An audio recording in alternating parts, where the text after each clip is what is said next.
I think we're live. Let me see how it goes. Welcome to the Sunday service, everyone, on this 10th day of May 2026. And happy Mother's Day to all the mothers who are tuning in into the show. I am so honored to be co hosting the show with a mother, of course, an educator, an inspirator, so many things, so many definitions to Auntie DTV. And we are going to listen from her today in the next few minutes. Those of you already arriving on the chat, make sure you give us a thumbs up if you haven't already. And make sure you connect to Auntie DTV. It's important you connect to her because she does amazing conversations on her channel as well. And I think you may want to be part of that when she goes live on her time zone. So there's a link that I've put on top of my chat. Make sure you click on that link. It will throw you over to Auntie's live stream and you'll be able to be part of the. Let me say that I can share her channel out so that you guys can see what I'm talking about. So jump over to Auntie D TV. You can see that nice blue. She's giving blue. I think blue is Auntie. Is blue your favorite color? Red. Oh, I'm just there's so much blue going on that channel. So I'm just I love this shade. I love this shade of blue. Yes, at that time. Yes, I like that shade too. I like this shade as well. It's very good. It's not like the deep blue. It's not the it's It's not so navy light blue. blue. Different nice light version of blue. So yeah, guys, make sure you connect to that channel. I see Bev Artist Kitchen in the building. I see Tiffany. Tiffany says good morning. And please say hi to your daughter for me, Tiffany, and happy Mother's Day. Happy Mother's Day. Happy Mother's Day, Bev Artist Kitchen. Happy Mother's Day, Tiffany. Happy Mother's Day. I think there are a lot of mothers on the chat. Happy Mother's Day, everyone. And even to those who are not necessarily mothers, but I do know you have a mom somewhere there or a mom figure. Happy Mother's Day to Ola Joe, the crocheting sailor. Good to see you. Good to see you to Ola Joe. And I was watching your video on the tablescape. I want to put all my comments. It's been a very rough 2 days, but I want to put my comments on the tablescape playlist because I was watching your video and I was just itching. The receipts. I was itching with the receipts. Cheryl, happy Mother's Day to you as well. Cheryl will be joining us next week as well. Thanks so much, Cheryl. Nice to see you here. I'm here listening in, just coming from brunch. Welcome, Cheryl. We are here with Auntie DTV. Nice to see you. Yes, happy Mother's Day to all the mamas out there on the chat. And yes, guys, we are joined by a powerful mama, and you can see the way she's looking amazing. Look at the way she's looking amazing on the screen. Look at the way she's looking amazing. Let me just put her so that you can see. Auntie, were you in church before you came to the Sunday service, or you dressed for us? No, I didn't. The time to do the chat. I wanted to do a chat this morning, but it would run into your time. So, Oh, thank so you I so have to much. wait until when I'm through with you. Then Yeah, I have to go this evening. you are going to be our church today. You are going to be our guest preacher. You'll tell the church that you had a ministry elsewhere. Yeah, guys, look at this. She looks amazing. It's the yellow meat. It's the gold meets black for me. She's looking so stunning. Yeah, she's looking so stunning. That is our Sunday service co-host and guest. In case you're not connected to Auntie D TV, make sure you're part of her community. I've put the link on top of my chat. Go there and drop red. She says red is her favorite color. Drop those nice red hearts and just say Happy Mother's Day to her right there. Maybe just maybe we'll have we'll have a surprise maybe later on in the live stream. Maybe just maybe, but I'm not going to say so much about it. Yeah, so thank you so much everyone for joining us on this Mother's Day, and I really appreciate you making the time. I know it's a very busy weekend for most of us, especially those in the US, Canada, and the environs. But thank you so much for creating the time just to come and hang out with us here today on True. Mother's Day. Yeah, and Tiffany says, I'm already there, Goga. I'm already over at Auntie's chat. I'm already there, Goga. You don't need to tell me to jump there. I'm Thank you, watching. Tiffany. Yeah, thank you so much for that, Tiffany. And guys, StreamYard has been having an issue. So I'm just being careful.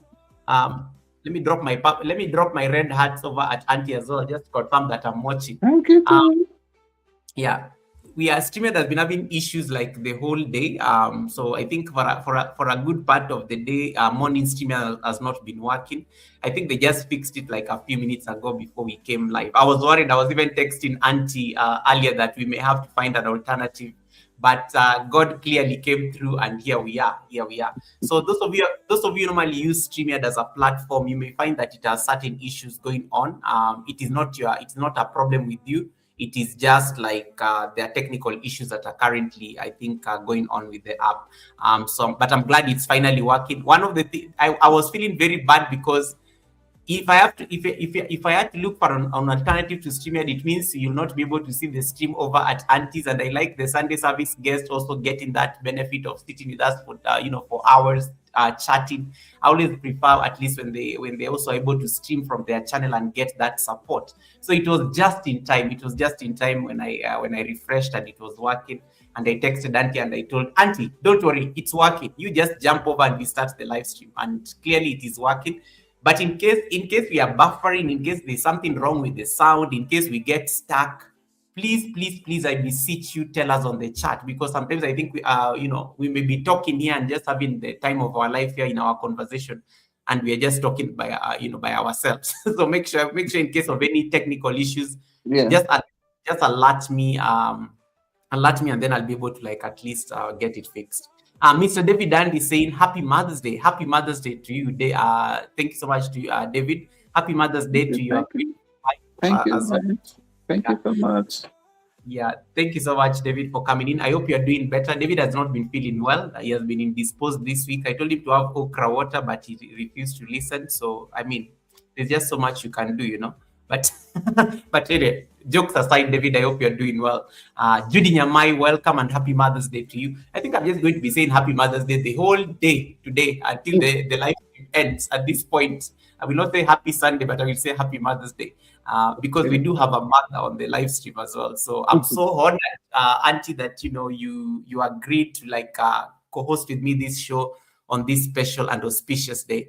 I don't take it for granted.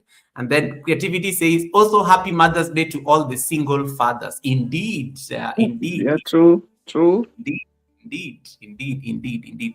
One of my friends is a single father and literally lost the wife at childbirth and has single-handedly raised the daughter.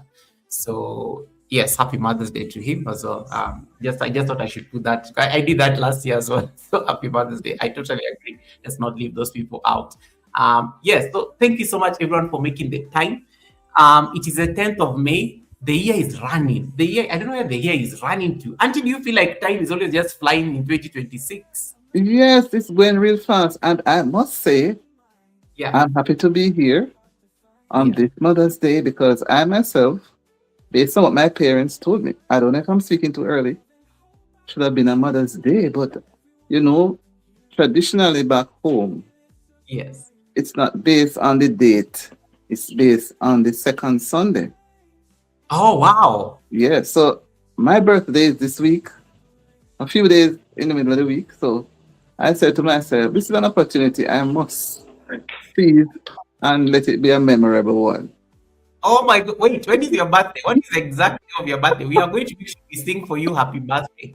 We are going to make sure we sing This for you week. happy. This week. Oh, nice. Well, so Nice. that is why I said, let me make a sacrifice. Oh, thank you. So Oh my I God. can compliment, on my birthday. Oh my God. I love that. Thank you so much for that is so beautiful. And I like how people already now switching to happy birthday wishes. Tiffany already said happy Oh, birthday in case I miss it. I like that. yes. You are a Good. baby. Nice. No wonder. Yeah. Yeah. Let me before we start, maybe I should wait for this okra thing because I will ask you later because there's an okra question you have to be asked at the Sunday service. But let me wait. It's too early. I can keep David waiting for the okra question so that I can embarrass him in front of everybody. So I need a crowd for that. I need a crowd for the okra question. I need a crowd. And then Tiffany says, I cannot believe how fast this year has flown by. And indeed, The month is middle this week. Yeah. We're Just almost like in the that. middle of the year. Yep. Almost. 100%. Yeah. It's so insane how time flies. And I think just the other day we were setting new resolutions. We were coming out of vlogmas, the Yeah. vlogmas Yeah. challenge and things like that. And now it's a whole like now we're going to be talking about the last half of the year. Shortly we're going to talk about the last half of the year. Yeah. um yeah, guys, it's already 10 minutes. I will start the show so that at least I can make sure Auntie goes and celebrates the rest of Mother's Day just in time.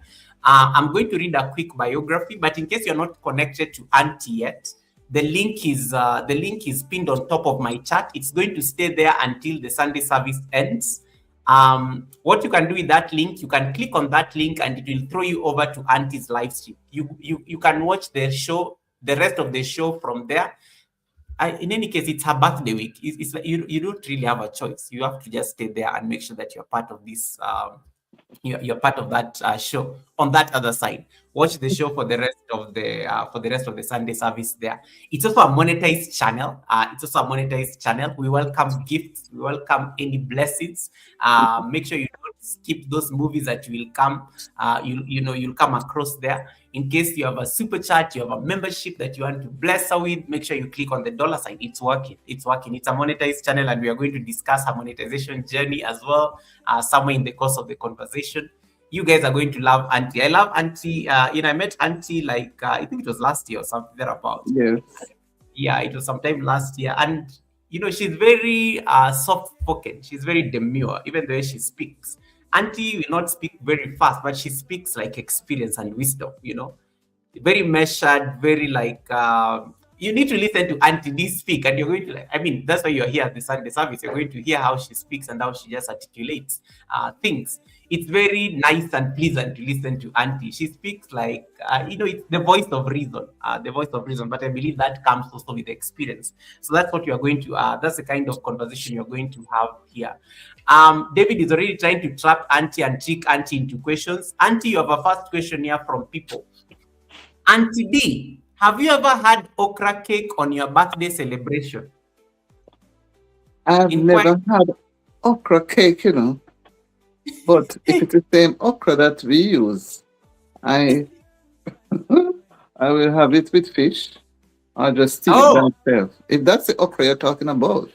But I've never yes. had the cake. It should be interesting. I like David. David is always trying to trap the Sunday service guest with all these questions just to find out their opinion about okra. But even I have never heard of okra cake. The other day we were being taught about okra pizza, and I was like, okra pizza. I know okra in other things, but not on cake, not on pizza. I don't even know what okra will taste like in cake. But David, good try. But I appreciate that birthday receipt you are trying to collect. Auntie, you asking me about receipts the other day. Receipts are usually like information people collect, and then they will go and use it at a later date when you have already forgotten about them. That's what we call receipts. So Okay. David is here collecting okra receipts so that he can go use them at a later date somewhere when Goga has long forgotten. They'll be unleashed from the under the table. Yeah, but okra cake, David, even you are pushing it. What is okra cake? How will okra cake even taste?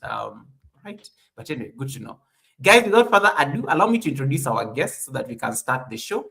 The rest will find us as we conversate. So allow me to pause that music briefly, and then I can read something quick, and then Auntie and I we can start our conversation. Because it's already time to start that. So I'll pause the music briefly. Then we can start this. So all right. Let me see. Where's my biography? I needed to read this. I will put Auntie because Auntie needs to be on solo layout like that.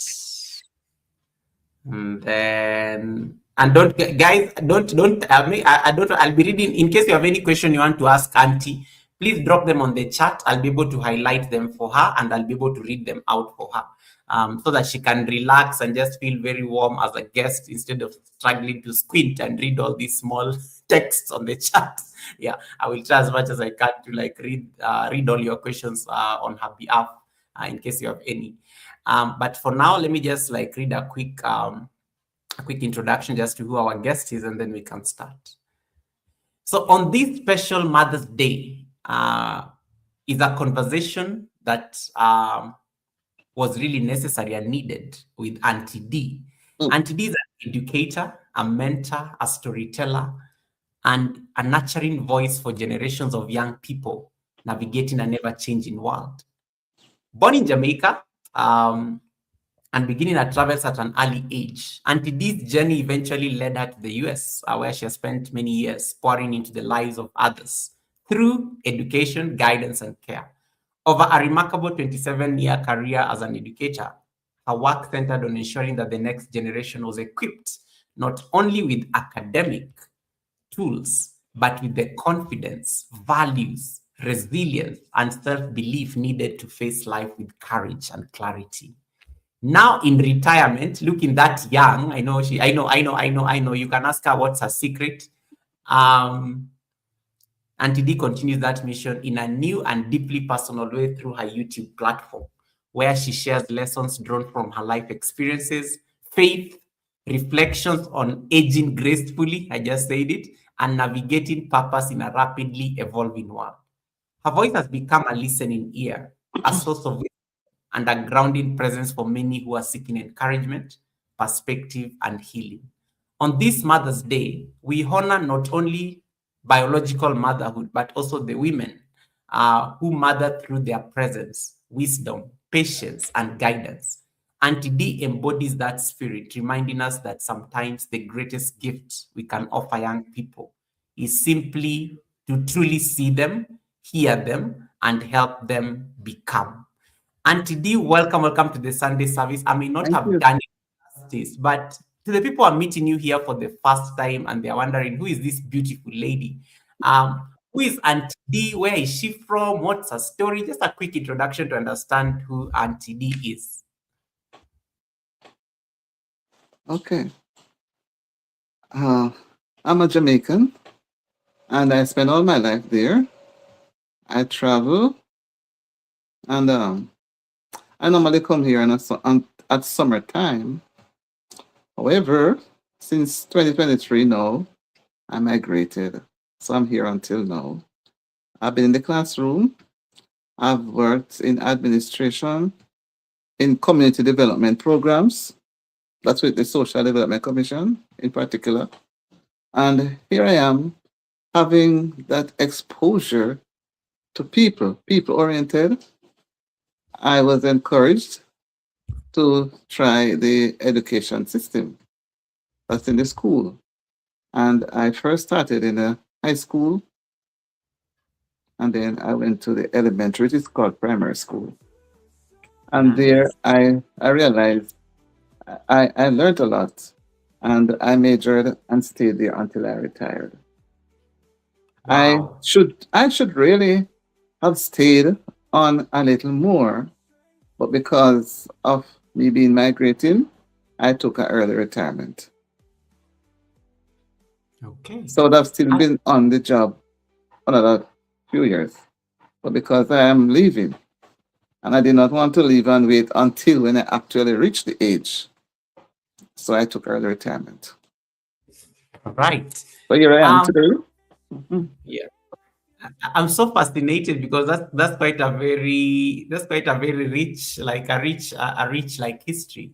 Talk to us about because you said Jamaica is home, and I'm just very curious in terms of like when you had to travel for the first time out of Jamaica, living there unfamiliar. This is like so many years ago. What was Yeah. that experience like for you? Like, Okay.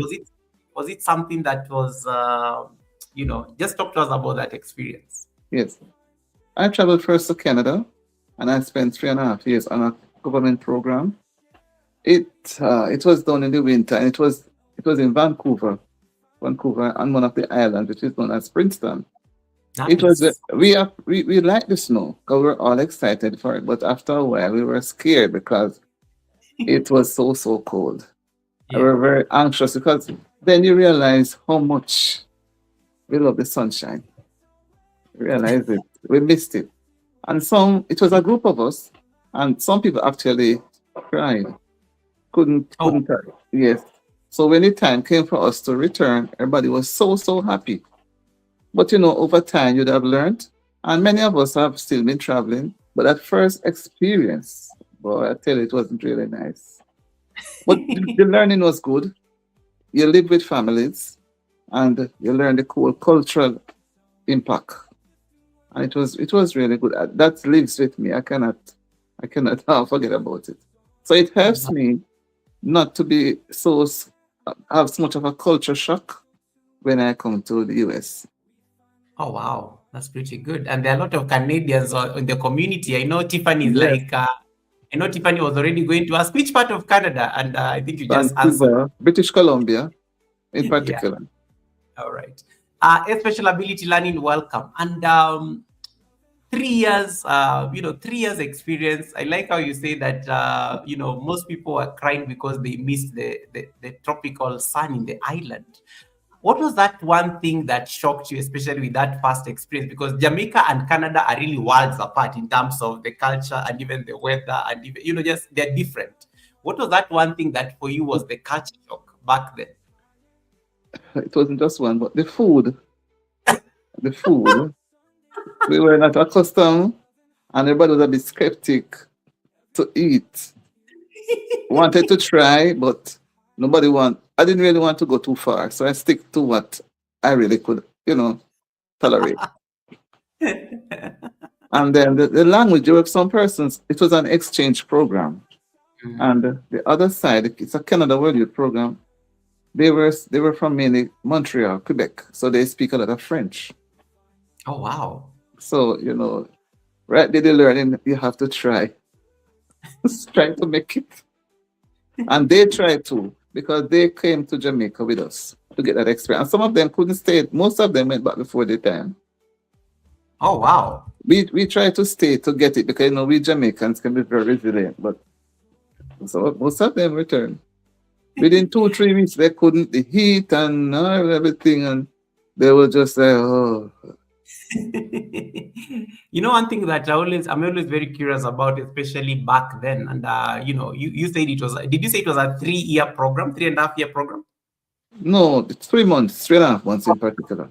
Sorry, It's 3 month a program. yearly. It was done yearly with different persons. Okay, makes sense. And I'm trying to figure out, the world is so different nowadays, and I'm just trying to figure out, nowadays even most because the world is getting very sensitive about immigration nowadays. Yeah. People are no longer very welcoming into their countries post COVID, and even just the geopolitical shifts in the world right at this particular point. Do you feel, knowing what you know now and having lived in the States also for very long now, do you think like it was easier, especially back then, to access these countries, as compared to today in terms My, of opportunities?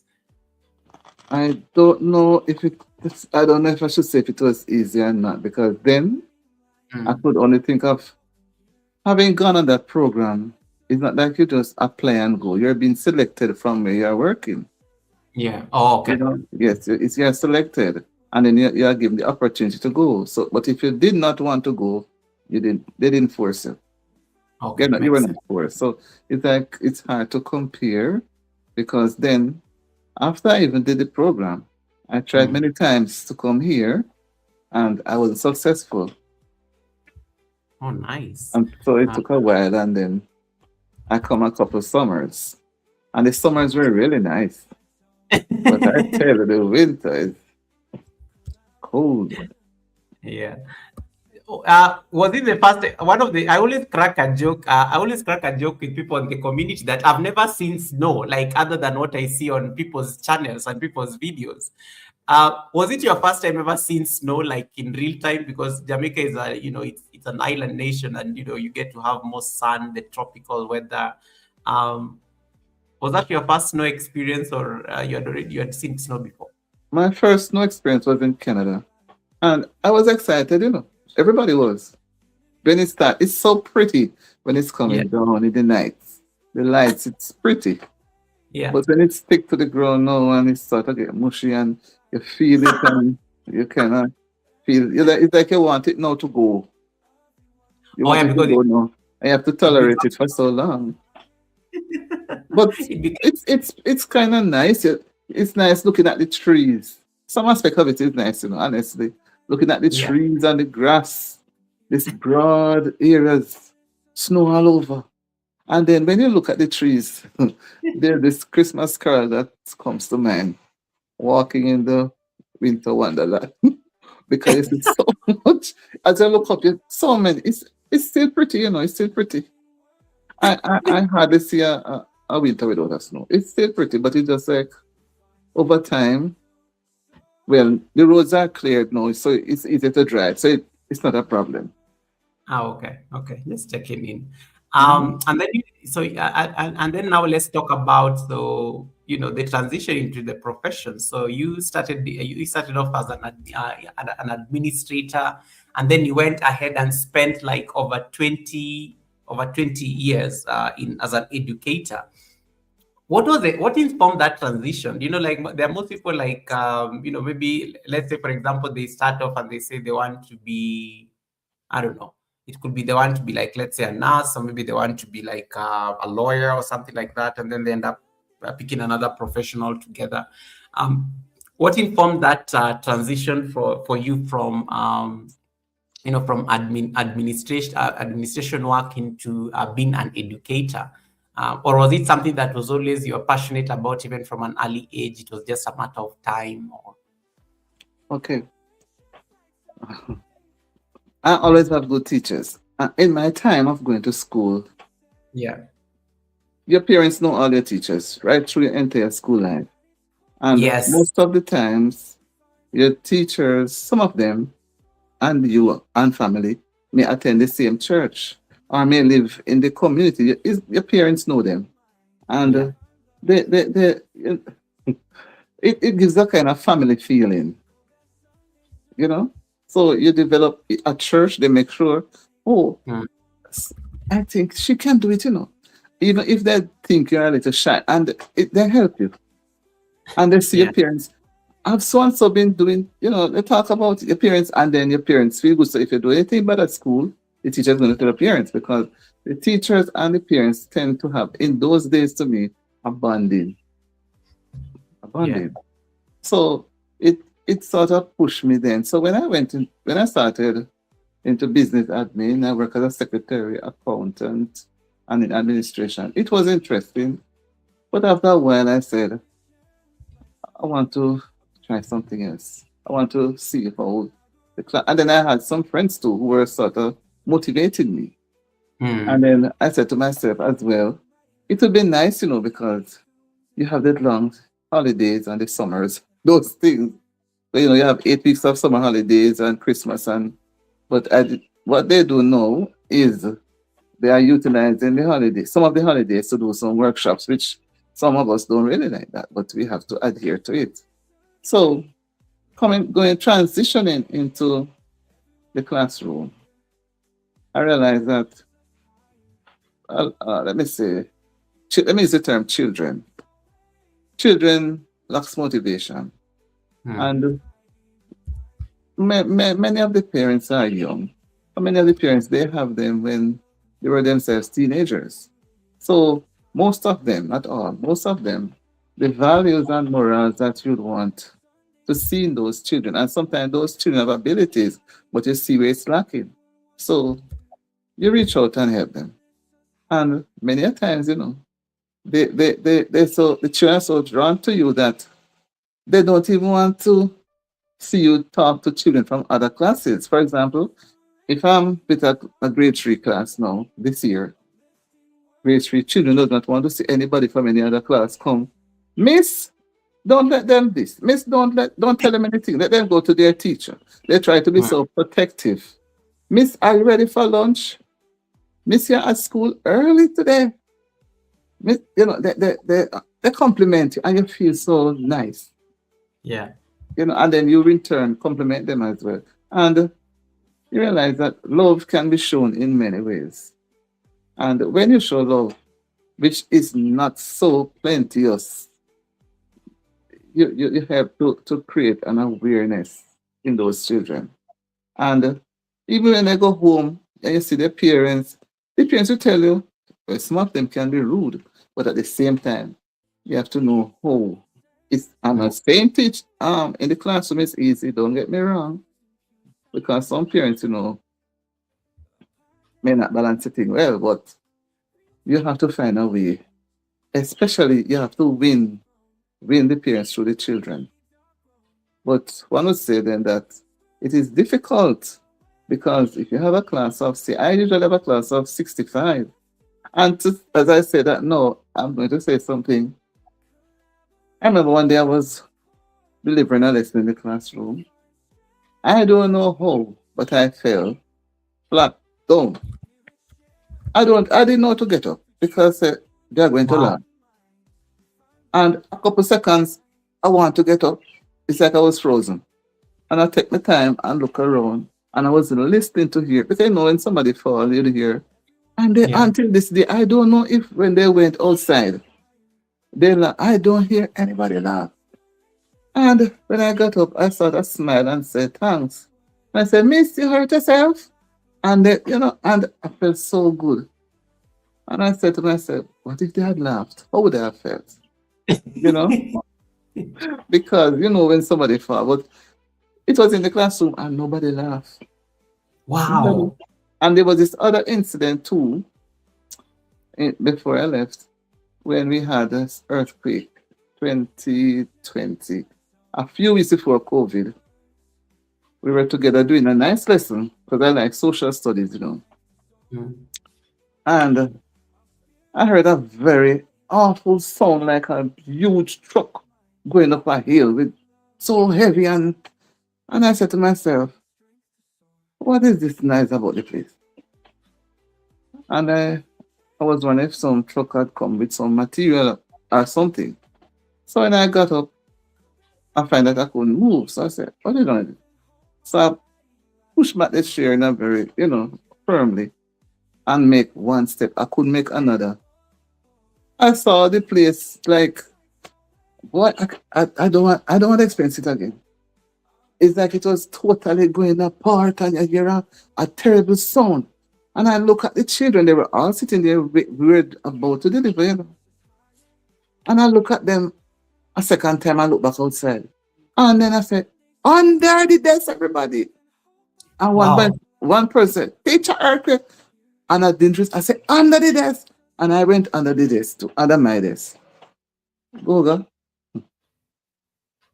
the thing go on for almost about 2 minutes. And so it seemed like it was endless. All Wow. I heard myself saying was, mercy, Jesus. I pray, I holler, I make. And you know what, the children, everybody run from under their desk now and trying to come under the desk with crowd around, everybody.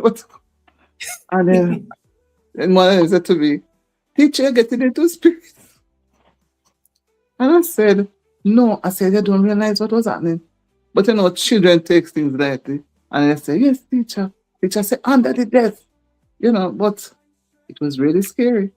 And then we quickly go outside because we are taught, we teach them how to assemble and where to go. And we all was out there for a while. It was so strong. They will learn that it was, I think it was a 4 point something, or 5 points. So it was very strong. And I think Wow. it was out in the sea. So that one lives with me. And every time, whenever I see anybody, who are in the class, they say, Miss, you remember? I would just chuck it up. But I just say, all right, go on. It's not anything nice, but it tells that they remember. Absolutely, and children always like I remember some of the things that I was taught at a very early age. Mhm. I remember when one of my language teachers almost fell as well because she was going to sit on the table. Teachers when they are talking and they're having a Yes. moment. Yeah, when she almost sat on the table and she almost fell, and I think only me and this cheeky girl who used to sit next to me are the ones who saw, and we were giggling like crazy. So, but of course, the rest of the class was very quiet. But it was one of those moments we were just having a very light-hearted moment. Yeah. But one of the things with your teachers, you just never forget them. The other day I ran into my primary school teacher, and she just retired. She retired like last year. And I've always kept in touch, like just to find out how she's doing and things like that. And when I lost my mom, like I think over 20 years ago, Oh, she oh my was one of God. the few, yeah, she was one of the few people who came. Actually, I was surprised when I saw her at the funeral. And she always kept tabs. She always kept tabs on how is that young man doing and things like that. And there's a time she came here on YouTube, and I was so shocked. I think I went all emotional and stuff because I was so shocked to see her on the chat. And the educators and the teachers, they usually plant a seed in you, and you never really like if it was one of those things that has really come to help you in life, you never really forget them. So I always have a lot of respect, especially to educators, teachers, and as you guys always tell the guys in the army, like Winston, I will say thank you for your service. Thank you for your service in inspiring the next generation. And once again, those of you who are just joining in, I'm speaking to Auntie DTV. Her link is pinned on the chat.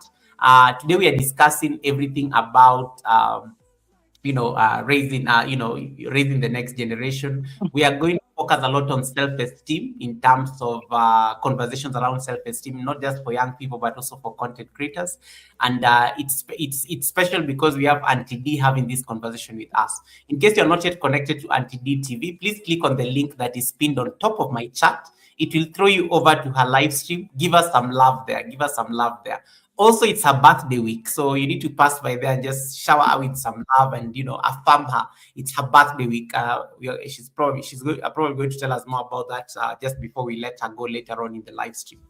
Auntie, the next thing I'm going to ask, you spent a very huge chunk of your professional life in the education space, and that means you spent a lot of you actually spent decades pouring into young people. um in terms of like your interaction with the young generation, especially those who are under your care, when did you first realize that young people not only just need instruction but they also need emotional safety? Because I like what you are busy explaining there about the parents and that interaction, and it goes beyond just teaching a subject. It's all about like also just making sure that you are also and you are holding space for this generation. When did it occur to you that they also need that emotional safety? Because this can now get us into the self-esteem conversation and why it's important. You know, the curriculum is so developed that when we're going to do a particular topic, where we oftentimes in that part of the curriculum, in the second term, Mm, um, we talk about careers, but sometimes they tell us something, but that's what they want at the time. And mm, then I would take them out on trips and I go and take them into the town. I always take them out. I would take them to the police station, the hospital, the agricultural department, the town clerk mm. office, the bank, police station. Yeah, I mean, so many different places. Fire brigade. I take them to the station. So they are so thrilled. But I remember when the police officer asked, oh, it's so lovely. Um, after I finished talking to them, he said, which of you would want to be a police officer? Yeah. Goga, not one. I felt so embarrassed. And I said, come on, guys, I know one of you will. Not one. Wow. Then I said, would you want anybody want to become a soldier? Quite a few of the boys put up their hands. So, and I realized even at school, when we're talking about soldiers and so, they are more towards that line, but they don't show the interest in the other Mm, side. wow. They like to serve as firemen. Nobody's that much interested, honestly, Goga, to be a teacher. When you ask, few of the girls, maybe three or four, may put up their hands, like they do it for you to feel, for me to feel good. Oh. But you know, and about 50% of them will choose nursing, but they don't really want to go into any classroom. I don't know why, but they don't. Unlike in my time, we admire our teachers and want to be like them. Yeah. But these children now, they don't have that. They claim that teachers are not getting enough pay and they want a lot of money. So they are going to look at the areas where they can handle more money. Wow. But still, And yet, I still don't leave them. I still encourage them and try to rewrote their thinking, rewrote it. Because sometimes they choose what to me is not healthy. And I will tell them, I don't like what you're choosing. You can do this, work towards this. But again, too, after they leave school, because they go to mix, they're in the community, they go to mix with other children. So when they leave your class now, it's like you don't have that control over them. They're going to yeah, another class, you know. So and then they're getting older, and sometimes, as I said before, parenting is a big job. One has to find time to really give out those parenting skills, not just to send them to school, but the teacher to prepare them. Teacher will help, teacher will guide, but when they go back home, they're going to need the help. wow. And in terms of your, especially being an educator, like let's say in the US, for example, and I'm just trying to compare, when you compare yourself growing up, especially as a girl, a little girl in Jamaica, and your education system, and when you compare with the education system over at the States, where now you had to be an educator, do you think the culture makes a difference? Let me say first, I have never taught in the US. Okay, just checking. Never, yeah. Okay. Oh, so it was Jamaica itself. Jamaica itself. Okay. No, just I was just confirming. I was just confirming that. Okay. But in terms of like so you being an educator and also just comparing to you like you've been having been a student back in the day. Just trying to compare that, the generational aspect. Do you think that could have contributed? Because maybe nowadays the kids are seeing more, somebody is very popular on YouTube. I'm gonna make more money on YouTube. This person is like always buying the latest cars. I don't see my teachers driving these cars over on yeah. But I see Auntie Dion, she just comes on YouTube and she's making money. um when you compare that kind of mentorship, in addition to also the parents, because you say that that's also a responsibility right there.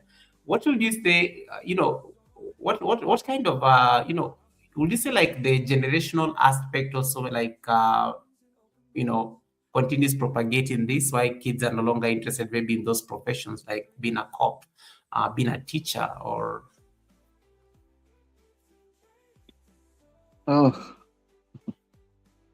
I don't. From my perspective, I these children, they they they they focus on what they are exposed to, and mm, sometimes their focus is not even that they want to do, but because they are told to do, because they maybe live in a community which dictates, and they go accordingly. Because maybe you have people of different levels. mm, So the one at the bottom who is maybe less fortunate will want to be at a level, and at an acceptable level. So mm. we'll do anything that comes his or her way that will help to push her or him into that category, which doesn't mean to be the best at times. Makes sense. Makes sense. Yeah, And I it's think, there. yeah. And in terms of connecting with the children, because being a teacher means also like, you're from a different generation, and also they're in a different generation. In terms of how you connect to them, especially at that particular level, how was that experience, especially being an educator? Because they are exposed to totally different things. Maybe they're exposed to a different level of Mhm. parenting because your parents could have been older, your parents could have been living at a different Full time as time. compared to the modern parents. That connection, how was that experience just finding a connection with them? Yes, it was. It is not easy because in my time we didn't have, as you know, social media. It was more. Yeah. We were living, although not close. The homes were not that very close, but we were still. It's a cohesive closeness. You Mm-hmm. know, everybody knows. And if you have a breadfruit tree at your yard and mine is not yet ready, I can come, and sometimes I may not even come, but you will send to let me Yes. know that, yes, my tree is ready. I don't know if your one is ready. So I'm sending a roast breadfruit or a boiling breadfruit, something or something. And they give it to the child or the children to take to you. So you have Mm. a bonding. So if the child is on the street going anywhere and somebody from the community should see that child behaving anyway, and to be honest, we never behave too bad. We never behave too bad. I'm not going to boast, but compared to now, I think, if I may say, aggressiveness comes off Yeah. easily. Yeah. And they tend to, that's why I said they tend to do as they see others do. So they don't come and like you'd have you first, not taking it. No, no. They come in a bad man start. When you see a child like 6, 7 years old behaving with another one like he's a, bad bully, which sometimes they behave as bully. Yeah. You True. have to, yeah, it's not easy because you have to know how you even reach out to that child because you may be setting up problem for yourself with the family. Yeah. And unlike in my time now, we walking on chalk line because if you even shout, behave anyway, somebody down the road know your parents. True. Yes. And you may not even know until when you reach home. Sometimes they tell you, is this the way you behave? Okay, nothing more. They didn't have telephone to telephone your parents. But when they do see them with at church, in the community, in the market, wherever, they're going to say, oh, I saw PP doing something on Tom and I was stuck. And they tell everything. So all your parents will say, okay, thanks. So when they come on, they don't really ask you any question. They only call you. And from the tone of voice that they call you with, something is up. And you cannot run. You have to just stay and take what you get. So you always try to be polite and do what is right. So I don't see much. That's why I go back and when the Bible said, train up a child the way it should go. It Mm. do happens, but I don't along the way, yeah, breakage. Welcome, Andrea. Nice to see you, Andrea. Thank you so much for popping in. Um, and that takes me then to the next thing, because young people also go through a lot in terms of they do have like hidden struggles. Mhm. What in your personal opinion, especially having been an educator for all these years, what do you think are some of these hidden struggles that you saw the young people go through that adults could have probably missed or often missed? And of course, as an educator, because remember, there's even a joke that I think sometimes the teacher even spends more time with your kid, even more than yourself, because you're busy at work, you're trying to do one or two things. Mhm. Um, so when the child is in school, like literally spending like literally 9 hours of their time, if the parent is very busy and has to travel, most likely does not even see the kids because the kids are being raised by probably somebody else. That also becomes a factor. Are there some of these hidden struggles that you saw among the young people that you think adults often used to miss them? And what are these struggles, and how are you, how could you assist these young people at least deal Oh, with these struggles? oh, that's going to take you to their communities. Hmm. And first, you have to have a relationship with the parents, and then, to be honest, Goga, you see, with the exposure to, should I say, social media, everybody has a phone. So it's like in my time when that was not available, it was more about, person to person. But now Hmm. that people have phones, there's hardly a home now that doesn't have a phone. And I think it is harder it would have been harder for me to reach those persons now because they have two opinions. They Mm. don't have to listen to what I have to say because they can get it elsewhere from their friends if they don't have a phone or their friend's phone or Mm. go to the library, go wherever they can access internet to get whatever they want. And Yeah. sometimes they get too much and they cannot handle. Yes.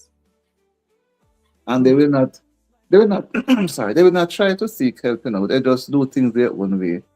Because if they are being led by others who doesn't even know how to really lead themselves, but they're following, they're going to follow. And everybody wants to be following. And sometimes the leaders are following. So everybody following.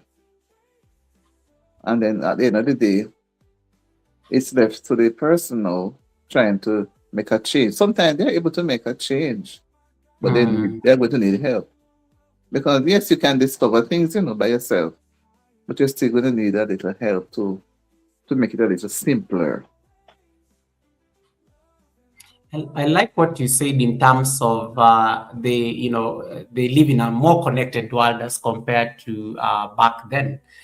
Um, which is almost like a contradiction and of sorts, because you would hope that that living in a connected world, will maybe make things a little bit easier, but we still find a lot of young people who are struggling with their self-worth. Yes, And I think that's what you said in terms of sometimes it can, yes, as much as they're that connected, it can also become a problem. yes. So a lot of people who are struggling with their self-worth, despite living in a world that is more connected, even more than ever as compared to back in the day.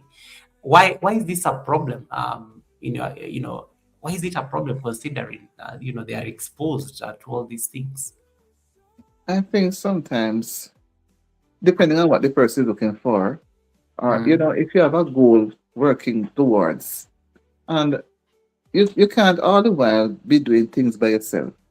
It's mm, best sometimes to have a mentor or someone who is of more experience who can help to guide you along. mm, Because by yourself, sometimes, yes, you want to go by yourself. You would not want to make decision by yourself, but you still need an interaction with somebody mm, else. Maybe somebody a little more experienced who will help you not to misinterpret along the way, help to create that space of guarding you and guiding you. Because if you misinterpret what you want to do, later on you're going to regret it. And sometimes to restart is not easy. It's not easy. So it's best sometimes to me to you want to do something, make your choice, but before you finally decide whatever you want to do, you can get a little help. That's why I like when people communicate, ask mm. questions. If you don't learn to ask questions, no matter how simple, no question is foolish as far as I'm concerned. Yes. No question, because you answer according to how you can answer. And it creates a little better avenue for you to move on in the way that you understand. And if you still don't understand, you still ask, or you ask somebody else who you may be more comfortable with, who can help you a little more. Maybe whoever you're asking to give you a little help, Mm, so that you can have a broader view to make a decision.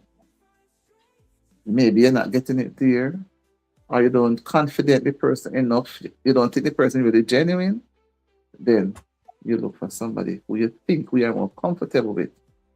And then yeah. you have a rationale now and say, okay. Because many times a person may want to, for example, choose a career, have that experience too. You do the career, choose a career to suit your parents or friends, but along the way, that's not what you really wanted. You said, I didn't really want to be a teacher. I wanted to be some, doctor, police, or something else. And Mm, you take that time and study to make your parents or friends feel good. Then you go and take another time again and study for yourself. Which, if you were sort of rationalizing the thing properly, you would not have to do it twice. So it's best to reason. It's best to try to make a decision not on what people will decide for you, but reason it out. And as like I say, if you want to do something and you go to John to get his opinion before you decide, don't Hmm. just take John alone. You can go to Peter or Mary. Not that you want to go around, you will know what you're looking for. So maybe you get a point from John, you get a point there, you go by yourself and then just rationalize it and say, okay, I think I will do it this way or that way. Hmm. Okay. And I think I like how you articulated that very clearly, because it was just going to take me to the next thing I was going to ask. Um, that aspect of asking questions, when you're not so certain, when you're not like, when you're also not so sure. But also when it comes to asking questions, it also takes a certain level of confidence in terms of even knowing what to ask, even knowing, how to speak up. Um, and I remember growing up, I think we were encouraged to speak up at home so that you're not just bottling your feelings and things like that. Feel free to speak up and ask questions when necessary. But also, I grew up in a culture where when you could not question certain things, you had to like follow like what the adults have said. But the world, of course, nowadays has changed. You have a lot of young people who are busy like questioning the status quo. They are choosing a path that is so different. Um, that takes like a bit of confidence, and just in terms of even how to like encourage the young person to to be very confident and bold enough to ask questions. I'm sure that takes a certain level of in your experience as an educator. How do you encourage the young generation to be asking questions, to be bold and confident enough to ask these questions, to go and ask John, how do I navigate my career this way, to go and ask Auntie, how do I do this, to go and ask Goga, what do you think about this? How do you build that confidence in these young people to ask those questions? Okay. You see, first the approach. You have to have they have to have that confidence in you first, the person they are speaking with. And in Mm, everything you do, you have to bring some amount of fun in it. Even if, for example, if somebody asks me a question and I know I don't have the answer, I'm not going to come out and say, I don't know. For the person to feel so rejected, to think that I know I don't want to share, I'm going to smile or chuckle and say, you know, that's a good question, but I really don't have the answer. But I know somebody can, something like that. Get the person to feel comfortable. And then the person will realize. But if you're going to be so stern, I don't know, I really don't know. It's different from saying, I don't really know, but I know somebody who can help you. Would yeah. you want me to ask so and so for you? And the person will say yes or no. And most time they will say yes. Or I thought you would know, miss. I said, I don't know all the answers, but I'm going to try asking somebody. All right, can I send you to ask the person? Mm. Can I give a little nudge, put a little life in it, and they can feel comfortable. If they are shy, I say, okay, you want me to come with you? Or can I have a rapport with the person, you know, before so the person can feel comfortable. I like that. Yes. But How just it is. mhm, Yeah. Carry on. Sorry.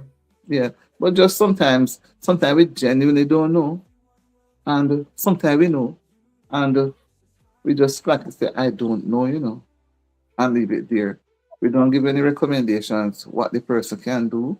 Have you thought Mm, of doing this? You just I don't know and you leave it there. I've faced that many times. I've asked questions and person say, I don't know. And I in my own self I feel really funny. But yeah. I learned to deal with things, so I just go along and try to go. Sometimes I'll go to other persons and still.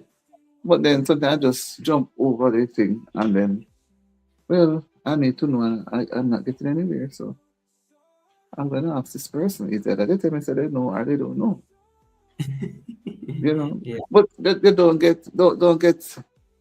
feel shy to ask. You are to respond.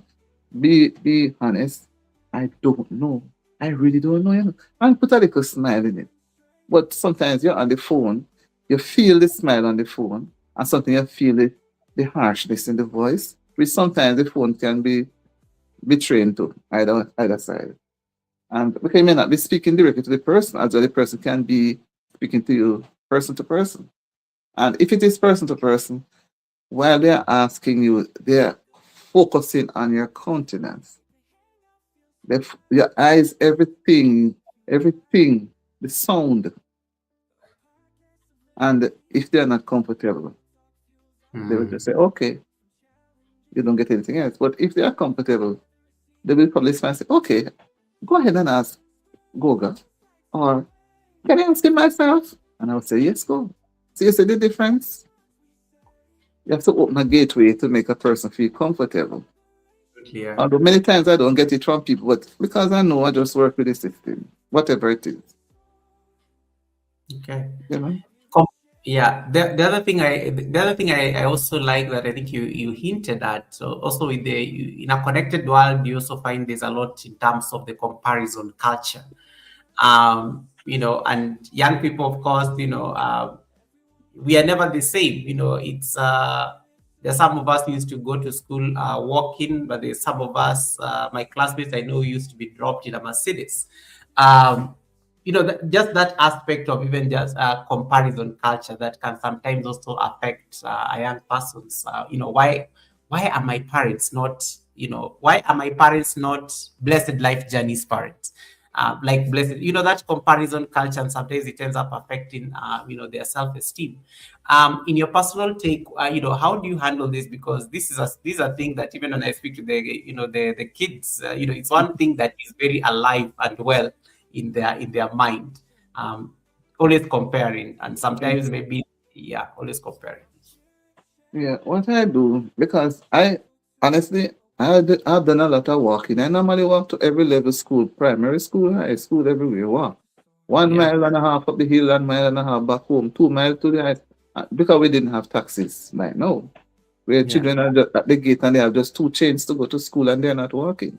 Anyhow, but mm, the fact still remains that the upbringing helps in motivating the person towards the yes, lane, you know. mm, And if you walk, if you look at a person and say, you know, I thought that way too when I was younger too, you know. People from abroad would come to some homes and they come and look for their family at Christmas time and they would take things for our family too.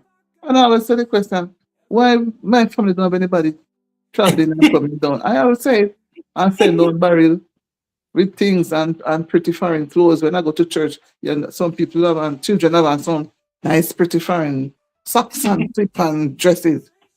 Not that I grudge them, but I feel different because my mother would get her our clothes so at the dressmaker. We didn't feel that it was pretty, no, but we cannot say anything. We have to accept it and be nice in it and be, but we always yeah, look at the others. But over time, we learn not to look at what somebody else have because they yeah. would have struggled to reach where they reach. So we True. had our space, must work hard. And when I see myself migrating to here, I said, Lord, you knew a lot. Lord, you see how much I yearn to get buried, foreign things and whatever. And here I am now. That's how you look back and you say, that's why honestly, I have to put God in everything I do because growing up was not to me as easy as now. But on the other hand, one would say things were available. We Mm, had all types of food. We didn't have to buy food or fish, but a lot of things we were not exposed to. One little transistor radio, small mm, radio, and we all play it and sit down and all we listen to is the news and weather and sports. And they turn off again because they're saving on the battery. They mm. want the parents want the battery serve for a specified time. So until electricity came in. So but we couldn't play too much radio. So we have to go first thing I would say, pick up your book, something. your parents want to see books all the way. Unlike now, you know, see anybody reading any book. They don't, and Yeah, that's why I think sometimes the literacy level will fall. true.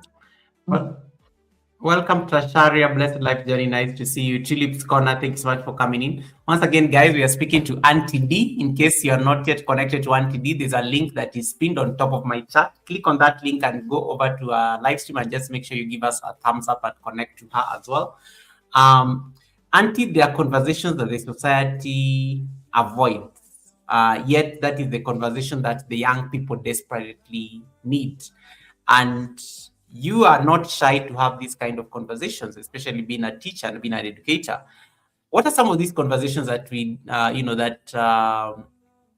that young people desperately need to have that society tends to avoid, in your experience? Let me retract. You know, growing up, I was a very shy person, you know. And even before I became a teacher, I was not somebody who talk a lot. I would Mm, observe a lot. I would only do things like when you're asked to do, like when you go to church, I would sit down. So if they come and say, you need to do this next week, then I would do. But anyhow, back to what you're saying. I think they struggle more with, I don't want to say finances. I would mm, say, yeah. Yes, because, I mean, to me, money is available different ways, you know, money is available to me in my thinking. But it's deciding on a pathway, on a, what should I say, that can be of benefit to them and the future generation. yeah. You know, because when you look into a college, when I was going college, there were so many females and a handful of males. And you look in a school, just the same little bit of males in the classroom. Mm, And you find that the females are really going out there doing their best. Just like you said, some men that are mothers, playing the role of a mother. And they're achieving. They're achieving. The yeah. women always, when I was doing my first degree, there were so many ladies there. That's how they could beat the men. So so if the men are not pushing out themselves, then to be, you know, then they're going to pushing themselves away. And we don't really want that. We want the men them in there too. So you find that in choosing professions, that's where I look at it most. You try to motivate, but I think they're focusing more on money, finances, where they can get it easier, where they don't have to work too hard. Because one Mm, would compare that in early times, yes, persons would have a lot of land, which is wealth, but no, people can hardly buy land because land is gotten so expensive. So you find that those few that may have the money may be able to purchase, make a purchase.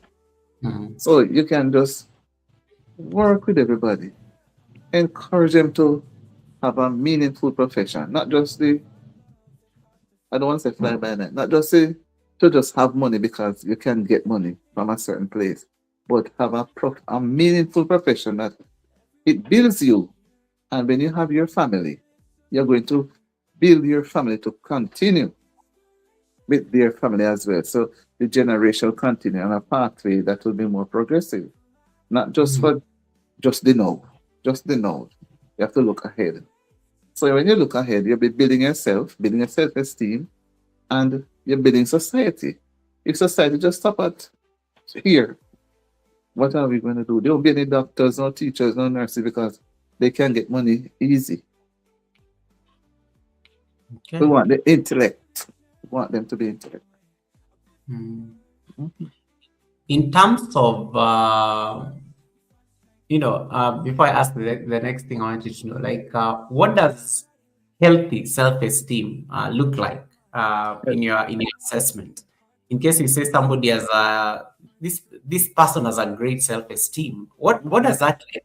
Paint for me a picture of what healthy self-esteem looks like. Mhm. Yeah.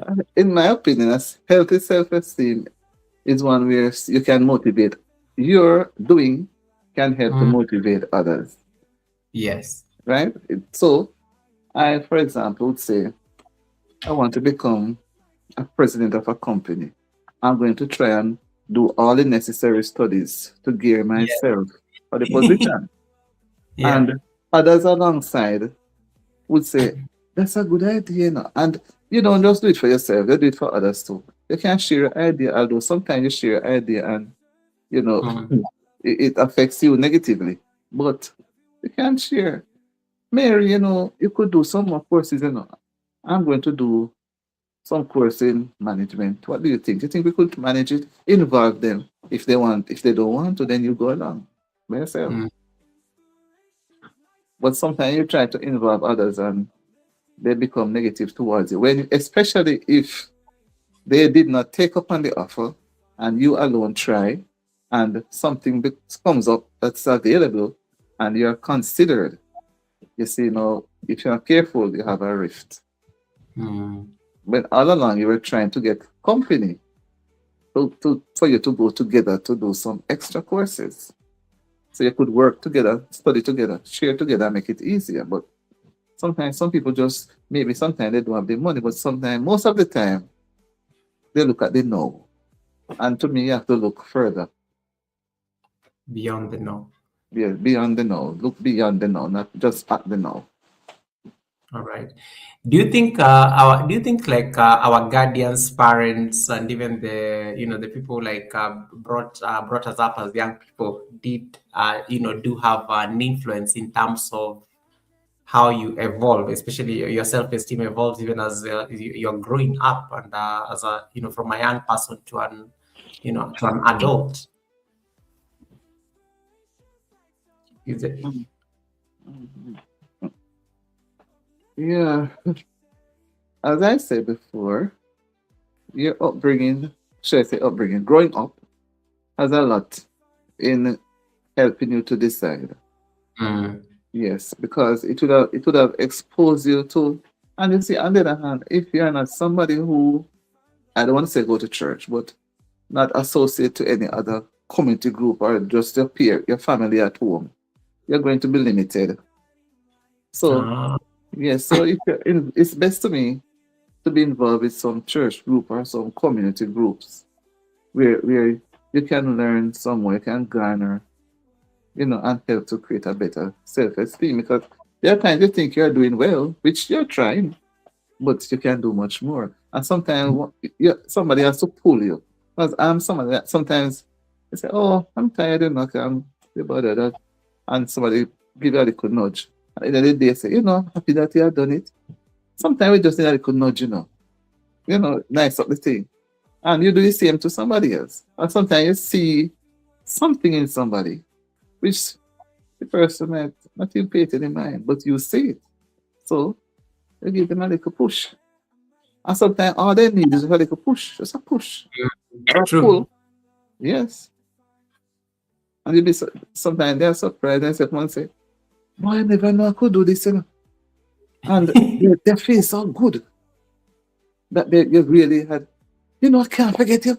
You did this, I didn't know. And then you feel good that you had helped the person. Mm. Mhm. Mm. But sometimes, even me myself, I'm not perfect. We all need a little push. A little push and a little pull. Push and pull back. Get them in so they can understand that you're not there to just put them out and leave them. You're pushing them, giving them support, and you pull them, giving them support. So the Nice. support is going to be necessary. And sometimes it might look hard, but sometimes we don't even have to think too hard because by interacting with the person, it's like you know the person inside out. You almost know Mm. what type of response you're going to get. But all you need to do is a friendly nudge I, with I them up. like I like what you said in terms of it's not just a push, but it can also be a pull. I think I've Yeah. never thought of that. I think that's a very good angle in terms of looking at it. Which takes me also, you talk about, I like what you said about being limited in terms of in case you're not like, I don't have a diverse community that you're exposed to. faith is something that you're also very strong on. Talk to us about faith. Is it something that you always grew up in, or is it something that you came into as you're growing up, and why is it important? Because I know not everybody subscribes to a certain faith, but I always say you must believe in something. Why is faith important for you? And because I noticed you also like use it a lot in terms of some of the lessons you normally share with us on this platform. Okay. Repeat it again. I missed a point when you were saying. Just repeat No, it. faith. You talked about people belonging into, Oh. into groups that can nurture you as a holistic person. And Hmm. you mentioned it can be a church group, it can be any other community group. So I wanted just to like learn about your take on faith. Okay. Was it an important part of your growing up? And because even most of your lessons are normally tied back to faith. Hmm. Yes. Yes. It was a part of my growing up. School, everywhere. Even when I was doing my life, I tend Mm, to sometimes say, "Oh, I forget that people don't necessarily have this belief, but it's a part of me. I will pray and I will sing, and I like to pray and I like to sing." And I always say that sometimes you're in a certain not really mood, a feeling, and a thought, and you find yourself you just pray or you just sing. But when I look at it in the schools where we do devotions every day, mm, at churches have their services periodically.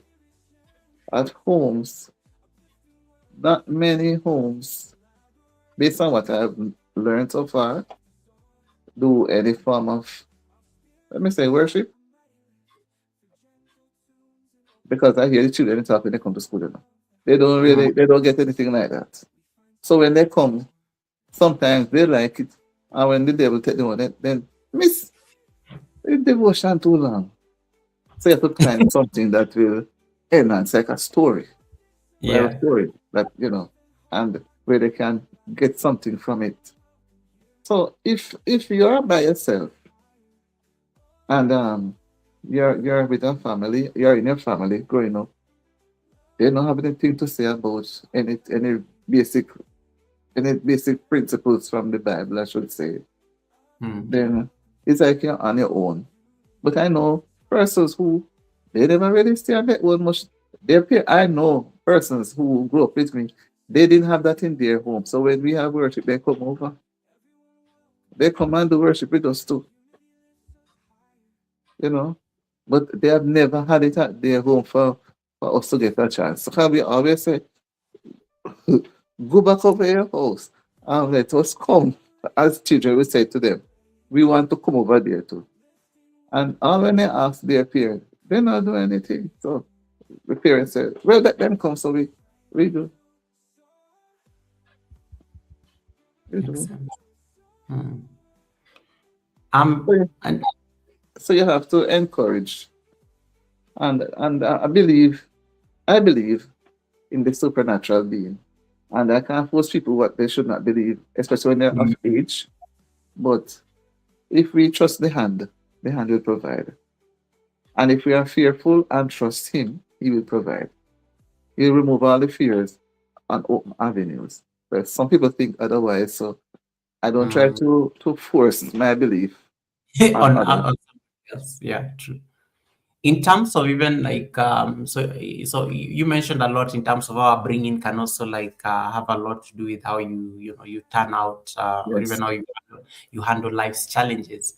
What about the peer influence, the friends, if you have very confident friends, you tend to be very, there's just something that it rubs off on you in a way, or if they tend to influence some of the things you do. If you guys are very, if your friends maybe you are not very assertive when it comes to standing up for maybe what they believe in, again, it may have an impact of how you handle challenges when they're thrown at you. Do you think peer influence or even the company we keep tend to also like affect that self-esteem conversation. Yes, yes. Peer pressure can pull you apart because I remember when I was going to high school too. After a Mm, time, I did not want to go to church too. I wanted to go to well to their church program, and because yeah. we have different belief, my parents were not for that. So sometimes I farm sick. Honestly, farm sick. You know what it is to farm pretend Mm. having headache or something, so as not to go. And then they would watch because when I if I say I'm not feeling well, I'm not going to church. Yeah. They're not going to leave me alone. You know. One of them going to stay and watch me. That time. So I have to, because we're Adventists, you know, we have to be inside the house until sunset. So Yeah. there's no play, there's no going anywhere, nobody can come. Doors closed and windows closed, we're inside the Sabbath.